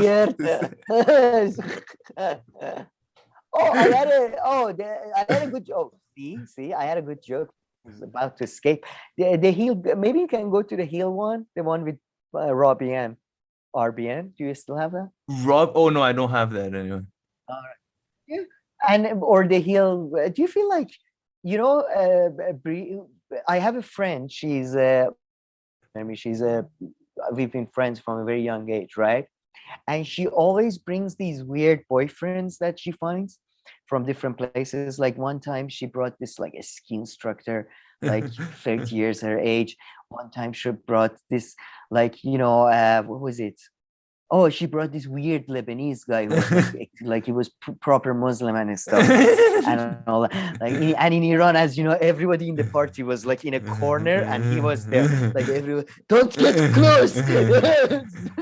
But then I feel like Bree is doing that to the heel. Like every week she brings like the weird friend she found. You know, they are not your basket cases, okay? You don't have to promote their channels. And I mean, thankfully, their YouTube is helping them on its own, whatever. But it's just like we don't want to meet these people. If they have some expertise, very interested. But like bringing random, like, yeah, this is my friend. Or whatever the RBN's guy's name is, he wants to share his views on Venezuela. Why? We don't know, because he has views on Venezuela. That's very nice. Like it's kind of, I'm gonna have it. It's kind of like my friend. I need to have a talk. I need to send in Bree. Like you need to look into like people you associate and you promote. Again, it's the heel. Bring them on your own fucking show. This is news. Hey, the Hill did this to themselves. When Kim was there, they would bring on doctors and stuff and debate. Exactly. Man, yeah. Kim, by the way, the reason we didn't talk so much about Kim was because she wasn't good comedic material. I miss her. I miss her so much now. Yeah. Jesus Christ. But okay. All right. Good stuff. Yeah, and have you seen her own shows? It's not very like, it's all COVID stuff, so I'm not seeing. Oh, no. Fun. It's good, but it's not fun. Time to move on from COVID and everything. But yeah, I think I've settled all the scores. Did I send you any messages about any bad words I wanna? say? I think that was it. I think ready to move Did I on. did I call Jackson Hinkle a store brand Kendall? Yeah, that's for sure you did make that. that joke? Yeah. Good. Early I on think we too. can move on.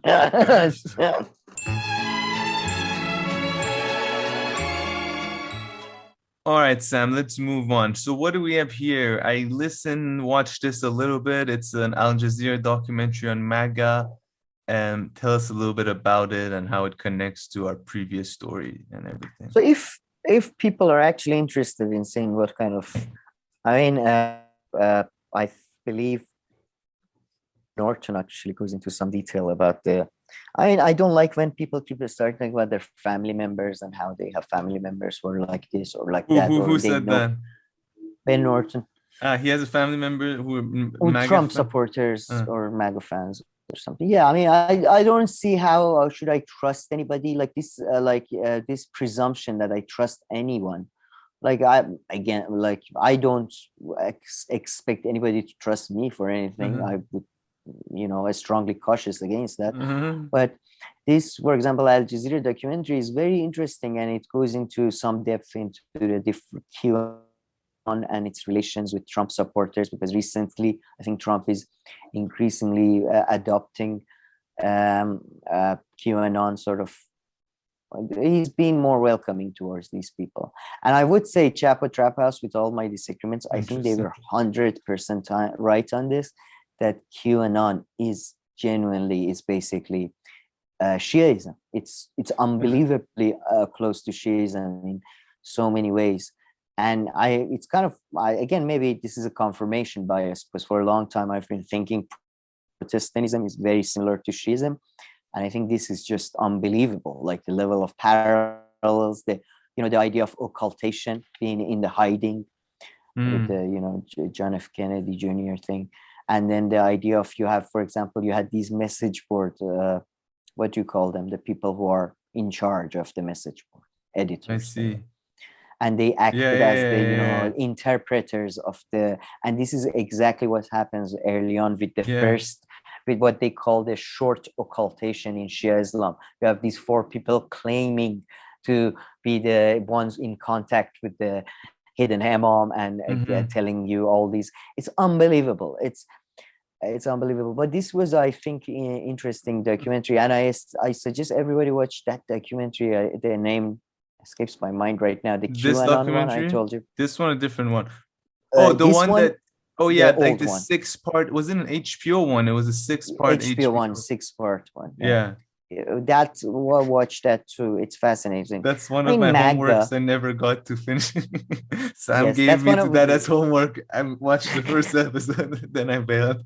He gave me the tension, but I still got out of it. That was like early on. Still, when I would like for 3 weeks, I would still like, did you watch that? And they still no. Like, all right, okay, he's not gonna watch it. So he's just not telling you. All right, but yeah, it's very good, and I think it's. I think the idea that there is working class support for. Frankly, the idea of working class support for Trump is hugely exaggerated, in my view. Let's not forget Hillary got 1 million votes than him. Let's not forget that. There are some for sure, but there are also working class who support Democrats. There are some working class, a lot of working class that support Hillary too. It doesn't make it doesn't make her natural ally of the working class. It's not. That doesn't make. Anyway, I think the Trump supporters. I think we said this again before. These whole new tensions rising all over the world seem to be rising between the increasing tension between the global capital and a national or a state capitals or legacy capital, like structures that existed before. So it's nothing, special about any of this and any of these movements. And MAGA movements, just like I would say, just like Boris Johnson to an extent in UK, not in terms of ideology, but what the group of people they are, the group of people, just like the people who did the revolution in Iran. And that's why I would strongly cautious against any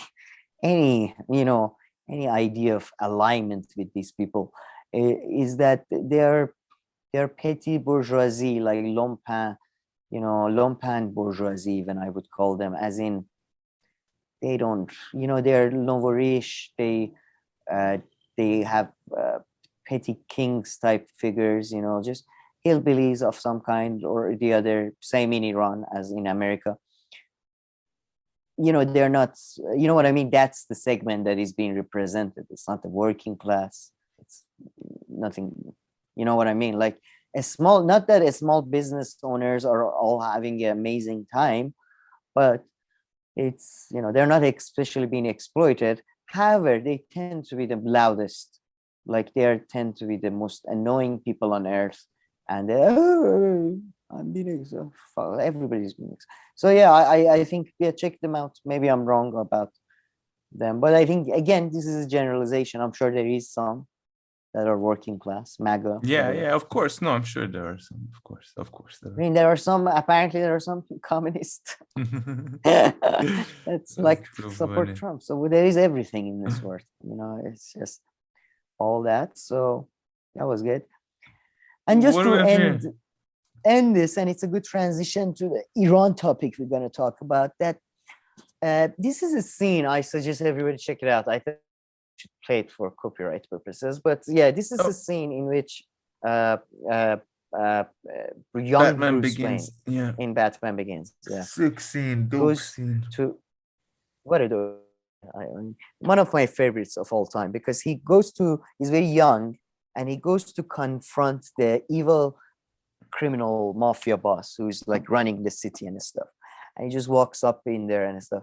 And then, by the way, again, people keep saying Nolan is a conservative filmmaker and probably not a leftist, but like, I would like to know, how many movies have you seen in recent memory, including indie movies, that refer to corrupt union officials and corrupt judges? Like, almost finding a judge in American movies almost as rare as finding a unicorn in the fucking universe. It's like, oh, judges that corrupt. Yeah. Anyway, so anyways, and then I feel like this is what America, like, again, America left. I don't want to, again, we are talking about media people that we talked about mainly, not to they're like bats, like they're like Bruce Wayne in the beginning of that scene, and the criminal Falcone tells him that, yeah, you come here and you think and he says, I'm not afraid of you. He says, well, you think you're not afraid of me because you haven't thought it through, because you think you have nothing to lose, but you have so much to lose. And I feel like when watching all these people, a lot of that, they remind me of the same naivety, of the same thing. They are not, because we are not working class. I know I'm not working class. I'm not the revolutionary subject, so to speak, or the revolutionary force.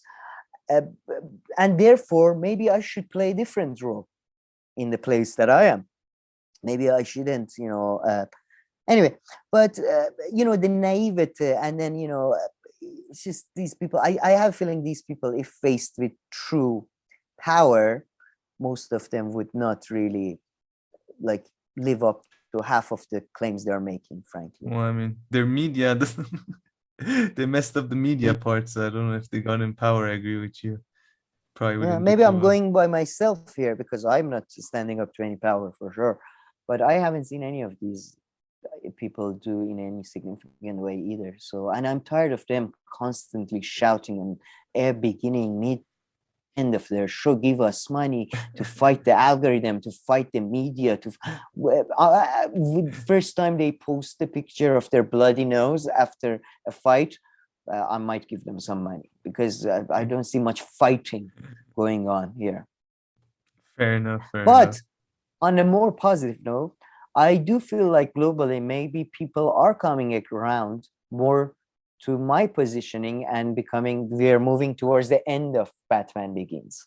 And let's maybe, let's now move on to our updates about Iran, I guess. Yeah. So should I play this clip? Yeah, I think we play this clip without the noise. Or do you want to tell us a little bit first what's going on? Or this can play in the background? Okay. So we're recording when Sunday, the 25th. Yes. 12 in Iran. So for the last 8 nights, pretty crazy. One night it was relatively calm, but people are continuing to fight. It's unbelievable, the bravery of these children. As you can see, many of them are children. I would call a 13-year-old, frankly, a child. I would call a fucking 22-year-old child in my personal life, but legally speaking, whatever. So yeah, man, the women are mostly at the forefront. I mean, you can see how brave. I wanted to play this video. In this video, you can, this one is in Rash. This is my not hometown, my ancestral hometown. As you can see, check this out. Fucking the bravery. This was a cop that was beaten the shit out of, thankful, but then he pulls out a gun later. You see, this is when he's shooting at the people. These are still rubber bullets for now. They to be on the, it's it's interesting. So far, most of the street battles have been won by the people, and I mean, again, largely because why either they're afraid or they don't have enough will to use live ammo yet. But they are talking about bringing in the live ammo, and frankly, and tomorrow is going to be a Sunday. Is tomorrow, right? It's today. Sunday's. Oh, today is Sunday? Shit. So it's today then, because I got to listen to this. I got this bullshit text from the government.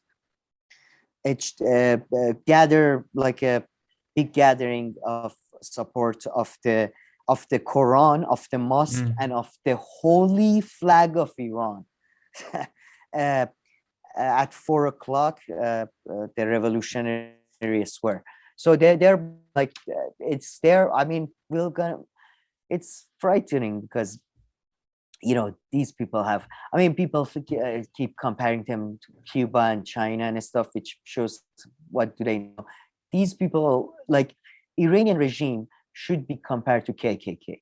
This is the type of group that has been ruling Iran for 40 years, both in terms of the number of people they represent. I assume KKK does. Look at this thug. Yeah, they represent, I mean, what is KKK, like what, 5% of American population, if that? They are even less than that, I would say. And they are psychopaths, they are killers, they would not hesitate. They have done it millions of times before. They wouldn't hesitate killing people.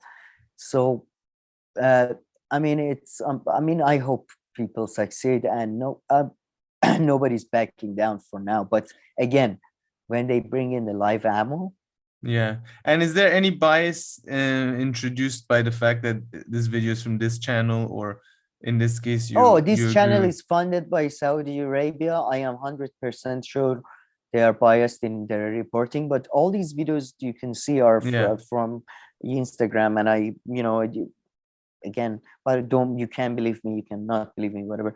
But yeah, I think it's a fair representation. And Frank, by the way, they've started this from the second. After, in the beginning, I think I was way too positive in the beginning. In the beginning, they were afraid. 2 days onwards, the parliamentarian and the lowest of the low, the scum of the scum, came out and started saying that people who don't like Iran can leave Iran. They said Iranian actresses that have cut their hair, they should look for jobs in other industries.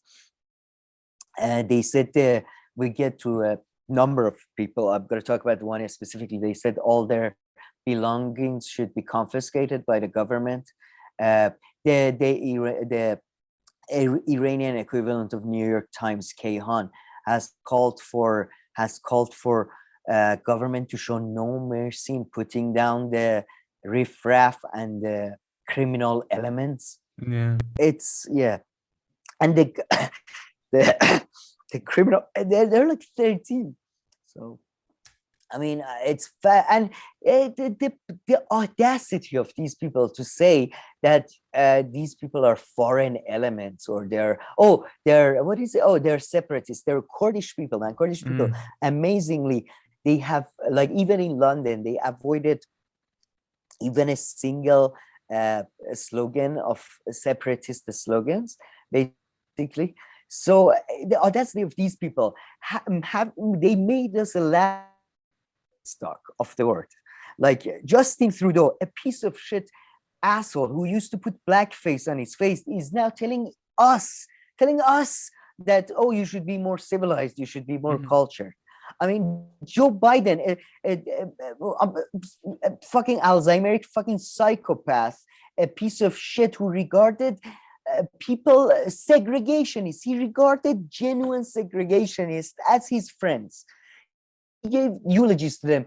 He now, rightfully, and I can't even say it's wrong, he's giving us lectures. These psychopaths, this fucking cult that some people on the left seem to think is a socialist movement for some. I mean, it's unbelievable. I mean, I feel like a piece of shit myself just sitting here. And by the way, I did go out just to look, and it's unbelievable, man. It's everywhere. The Palladium, you know, people can Google Palladium shopping mall in Tehran, one of the fanciest places in Tehran. The police cars were set on fire on that. Women, girls were attacked. Man, girls are, that's certainly, I mean, not to get too cultural about it, but certainly Iranian women, I would even dare to say overall Eastern women are way more assertive than, maybe it's because they are far more oppressed in some ways than Western women. It's just unbelievable the way they're just going into like, I saw a 13-year-old girl surrounded by like 6 fucking thugs dressed like fucking ninja turtles with their, you know, helmets and all the batons. Yeah, very brave, very brave. See, and is this the person you were referring to? They were saying take away all his belongings. This is one of the people who've been threatened with confiscation because he's been at the forefront of he's unbelievable. I mean, maybe you can give people some background because you I mean, I don't know. I don't know the current thing, but he's pretty much, Ali Karimi is probably like, I mean, I would say technically Iran's best player ever when in football. He's won the Asian best player of the year once at least. I know that for sure. I guess he's retired, right? Yeah, he won it once, I said. Yeah. No, I'm saying, but you can still be considered as the best ever. But yeah, I mean, of course he's retired now. He even played for a team like Bayern Munich, one of the best teams in the world. I mean, I think it was a short run, but he did play with them. You can see him here with Oliver Kahn, German keeper. But yeah, so just player-wise, one of the best players ever from Iran, huge, technically, just ridiculous. And yeah, here I see there's even this. Unbelievably good guy as well, like always at the forefront of social issues, environmental issues, and all that. And this time he really outdid himself, to be honest. He's been, because by the way, all the celebrities are out, but a lot of them were, you remember Rambo Javan? Do you remember him? No. You probably know his face, but yeah. For example, it took him 6 days to comment that piece of, like, he works for the state television and all that. So people were very angry. He was like within hours, and he's a thing. I mean, he did something, in my view. This is my take here, but he did something amazing yesterday. He called for the army to step in. As we discussed, Sepah and army are two different entities in Iran. And he's called for the army to step in. And I think this type of call and the type of action we saw in the video, this is the type of thing that's going to change the game. Not call for peaceful protest, not call for silent protest, calls for the army to step in.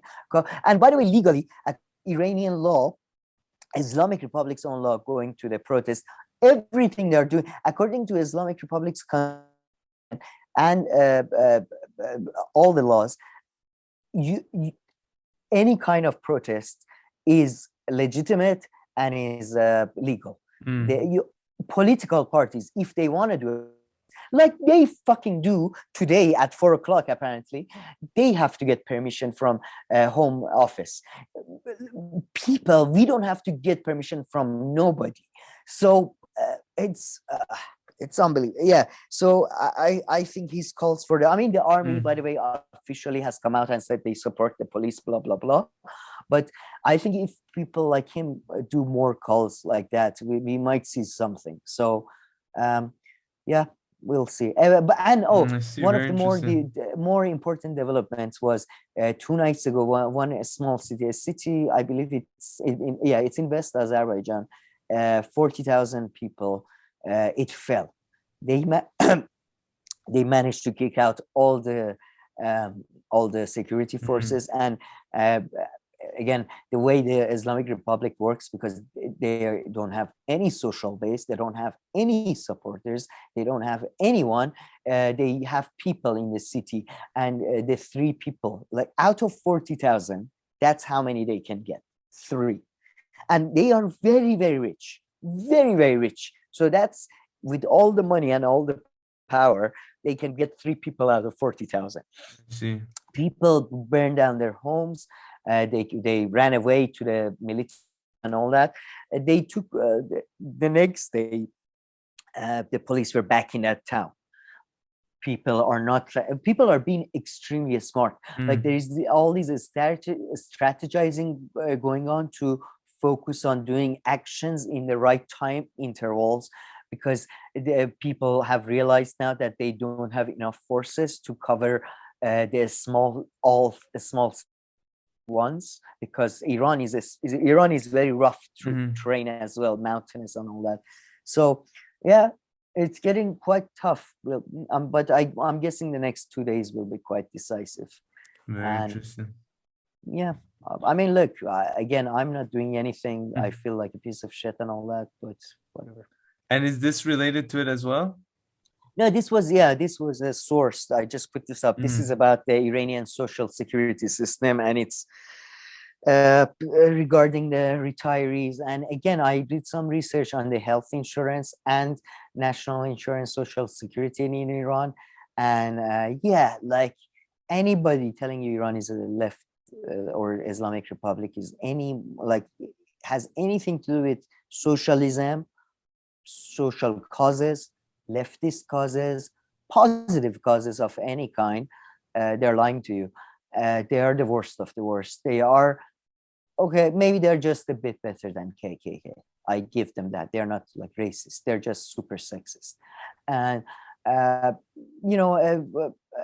just when you look at the details, it just, for example, insurance is an interesting one. I don't know if in Iran you have a national insurance, Medicare for all situation. If you work, right? If you work, a percentage of your salary goes towards that, and your employer pays like 70%, you pay 30%, something like that, right? If you don't have that, if you don't have an employer, you can pay the government like a public option, and they pass that for you, health insurance, right? So they call it self-insurance, something, right? Now, if you have to pay this monthly or yearly basis, you can do it either way. Now, if you don't pay for 3 months and you miss a checking, like a health checking, you miss a payment because you did the health checking in the very beginning. If you miss 3 months of payment, this is the public option I'm talking about. You have to go in and do all kinds of medical checks, including, the guy was joking, they just wanted to make sure that I how much hair do I have, that nothing is like and then if you have a disease that they find out, if you have a heart condition, they will not cover it. They will not cover it. Pre-existing condition will not cover it. You pay more? No, we won't cover it, right? You have to go to private insurance. Private insurance doesn't even do a medical check. It's all determined by your age. Yeah, does not have this system that if you have to do, if you miss a payment, then you have to do medical check and all that. And I mean, you can get loans on it. That's way too complicated for me to explain. So just don't, these people don't deserve a epsilon of mercy by anybody. I genuinely hope they are burned too. Anyway, It's on YouTube. Can't say. But drastic measures need to be taken. Serious drastic measures, not some, not some discussion like what we are doing now.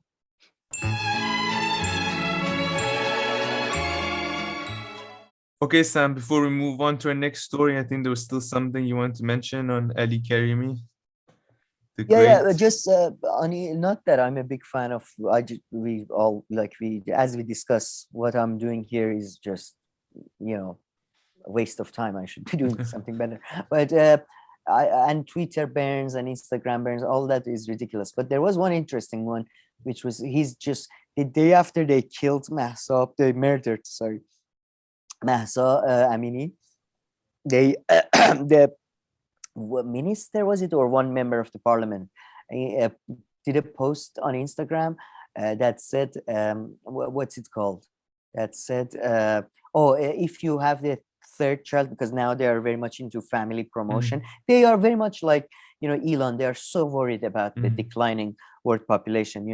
God forbid their free labor runs out, and they're very worried about that. And if you get a third child, we give you a loan for a house. And as you know, their loans for a house is like, if you want to buy a house in 18th century Iran, it's a good loan. And then he tweeted, please just don't murder them. We don't need loans. It's fine. It's keep the loans. That's funny. Just fuckers, these motherfuckers, man. It's and I forgot to mention that, it's by the way, people like Iranians have managed to hack we talked about them, the foundations, another religious institutions, another example of socialism that works in Iran. Religious private institutions that get state funding but are not legally obliged to provide any accounting. Their websites have been hacked. Some of their accounting have been leaked. So we'll see. Okay, all right. Let's move on now. What's going on in the UK? Well, there is a documentary. This is not the documentary. This is the Al Jazeera Inside story about the documentary that Al Jazeera published. This documentary reveals basically everything that everybody knew. That, it's confirmation and extra evidence of the fact that the anti-Semitism thing was largely a ploy to get rid of. If you go, there is a. Oh no, it's. I don't know. Her picture is not here. There is a really, really, one of the sweetest, I think, ladies in Britain. She's from a Jewish background herself, who stood up for Corbyn and got smeared by them as. You could not imagine like the sweeter lady, like typical like the British granny, nice, like offers you tea and cake or something, and they try to smear her as like this. Misinformation, puppeteer, that type of thing, and many other cases.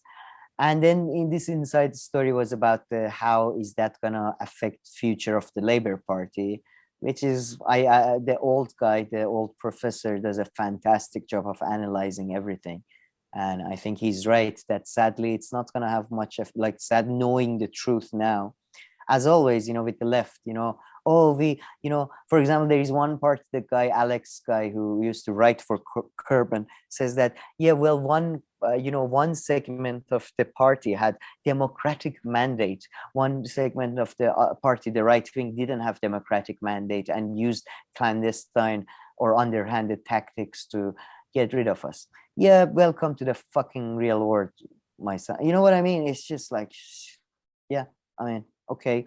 Now, and he keeps saying a lot of people will be disillusioned, but I'm pretty sure the old professor from Glasgow is quite right that don't care. I think he gets at a great point that a lot of people, I think, including myself, at some point when Corbyn stops fighting for himself, you realize that even if I agree with Corbyn, he's not a fighter. So what's the point of this? Maybe I'm, to be honest, late to the game in many ways, but I'm increasingly really becoming disappointed with my own support of Bernie Sanders, and because I don't think they No, it's just what they would have. Guys, we got a promise from Amazon. They're gonna do better. Thank you. Let's see what you're saying. Okay, what should I go to next? I got this. Oh, yeah, I think Rings of Power is a good one. What is this? Yeah, I'm not watching Rings of Power specifically anymore. It's fucking difficult, but I promise I will, because I'm gonna try to do some sketches because it's just so stupid. Who is but he? This is I don't know his name, but this British pretty. Oh, Rings of funny. Power is the TV show. Oh yeah, that you were talking about. That's shit. Yeah. It's man. I've been watching some of the reviews just to make sure. I just wanted to get a vibe of it, and it's just everybody again. I mean, it's so funny because seriously, like I was checking like some, I think it was racist guy's channel, like he was broadcasting with the KKK Max on, you know, the hats the KKK people wear. He had that on, and I swear to God, like when it came to the review of the Rings of Power, he was like, he took it off and he was like, guys, let's just put the race aside. This is story, these characters, they're just ridiculous. I mean, even I swear to God, even the racist people are like, no, let's not talk about the race. And you know, that's the thing about racist people, is that you talk about whether they want to talk about race. It's like, oh, doesn't the weather reflect that multiculturalism has undermined the racial purity of our kind? I don't know, but yeah. It's unbelievable, because even the like racist and people who want to like capitalize on how woke this is cannot bear themselves to, like, it's just so bad that they want to talk about just the badness of it. It's just a bad show. It's an awful show. But this guy does a pretty funny take of, like, he goes through the show and he has this like sarcastic, like ironic responses to them. So it's quite funny. He has something this is not a show. I found this is from before the show. And one of the actresses, I just wanted to share this lady with the world and her views about what she's doing on the Lord of the Rings. Which lady? I thought she's a black actress. She plays a dwarf. Yeah. But there is a couple of videos of her talking in this video. I thought I put the times down. Let me check, but I'm not. Rings of Power. Where is it?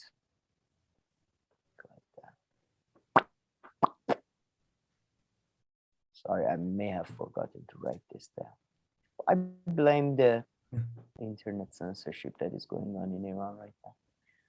I didn't have as much time. But yeah, see if you can find the black lady. I don't see. No, I don't see. I don't think it's in this one. I don't see it. It's not in this one. Which video? No. Oh. Did you use my lineup? Is this another example of? No, maybe I made a mistake then. No, but there is this black lady. She's just such a theater kid. She reminds me of every fucking actor at university that I knew. Like, man, it's so funny. She's British black, by the way. She's not in America. She's not from America. She's not a descendant of a slave. And she was talking, and she was sitting next to another actor. She was saying, this is the first time, it's unbelievable that, you know, people like me are represented in this world as black dwarfs, and this means everything. This means everything to us. And you can see that's the funny thing he does in his video. You see in his, the guy next to her just getting so uncomfortable and so uncomfortable as she goes. And then she says in another interview, when we sing from a generational, we tap into our soul. There is some black people know what I'm talking about. It's a deep. Motherfucker, you're from Britain. What are you talking about? Like, what is this? Like, this is like Iranians these days. So you have, like, you know what I mean? Like, there is always weird, like, they adopt a form of like misogyny or a racism or a sexism or whatever. What is like a class elitism from a different country, and they transport it to their own. Like, you haven't experienced this. Like, you look like some people in another like land that looks like anyway. And then by the way, can tell me was black community clamoring to be represented as dwarfs in Middle Earth? Was that the thing? is that like when I'm sorry, but or white people when they watch Lord of the Rings, do white people like really when they watch Aragon or Elrond or whatever, they go, yeah, I could be him? Like, is that how the brain works? Because I was a kid, I was brown. I would see black people, I would see white people, and I would be like, oh, he's cool. Like, nobody's like thinking like, he doesn't look like me. I can never be like that. I don't know. Have you seen any child that thinks like that? No. Children are not as stupid as these people. They're not. Seriously. I agree with you. Oh, like my nephew watches Young Dylan. He's black, he's black. I can never rap. He's a black kid. Only blacks can rap. Yeah. Like, what is wrong with you people? Jesus. I feel you, but yeah, sounds like a pretty shitty show. But okay, what else do we have here wrap it up? Just go to J.R.R. Tolkien before the old guy. Yeah, this is the writer of the Lord of the Rings. He does an interview just for both the people who are just losing it at the idea of a black person being in Lord of the Rings. And the people who at the same time are like, oh, why? Like, okay, the guy wrote a fairy tale story. Some people love that story. They want you to be loyal to that story. You can't just shit on them. And stuff. At the same time, look at this interview. Seriously, listen to this interview. He didn't like it. He didn't like defend it with such a prejudice. He didn't take it as seriously as people do. On both sides, I would say, like, the interviewer keeps asking him if it's represents a sort of normative statement by him, Lord of the Rings and all that. And he keeps saying, no, it's just, it's a lot about aesthetic pleasantries, and all that. It's a story and all that. It's just such a more sober view of like how you should just interact with stories in a healthy manner and not just make everything about your own personal victimhood complex.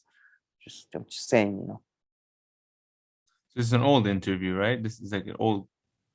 Yeah, it's from it's Tolkien is dead, right? Like, man, okay. I know you don't read fiction. I know I shouldn't say anything. No, I got confused with, but yeah. But okay, and then what do we have here? Shinzo Abe man sets himself for damn poor guy. Why would you do that? Well, it's really funny. The politeness and the determination of the thing, Japanese. There is also been protest against his state funeral. I must say, again, like this guy proves like real action. You see, like real action has real consequences. It's unbelievable. Like the people are protesting the whole Liberal Party's relations with the Moonies. And I just love the guy who set himself on fire at some point where he's like, what was he? He was like, I am very disappointed. Like, I love the way Japanese just express their anger and like, you know what I mean? Like compared to Iranians or Americans, and, but there's just so much classier than us. Has to be admitted. Like, I am very disappointed with this government's way of treating, I don't know, its people. So I'm going to set myself to fire. I'm not going to try to cause too much trouble for him. But yeah, damn poor guy. Pretty drastic move by him. But 7-year-old. Yeah. Again, like what another sign of like a very good culture and intelligence to me. Like, because I never understand why young people are so quick to, like, I don't know. It's old people should be much more willing to go out and much more aggressive because you're closer to the end. Perhaps. But okay, should we wrap this up? Call it a day? Yeah, sure. Yeah, and by the way, I don't know, like, again, I don't know how to, but if anybody knows how to, try to support the Iranian whatever cause, I think maybe this one is a really good one. Would you support people going to protests in foreign countries? If they have a plan. Yeah, sure. Against, yeah. I mean, especially in Geneva, they're hosting one. Someone shared the thing with me. Link to you. In 2 hours, like it's like a kilometer from my house. As time passes, sadly, the vultures are closing in. MEK, Masih Halinejad, like people, foreign governments. So as the urgency is, I guess that's my worry, to be honest, that as time passes, both they gonna, arm themselves up and vultures gonna take over the movement. I see. So, but yeah, I don't know, like, I'm dumb fucking founded myself. I don't know. Well, okay. But all right, so folks, thank you very much for watching. If you have some comments, questions, criticisms, please leave them below. Make sure you get to them. If not, please like and subscribe. And we'll see you in our next video. Thank you.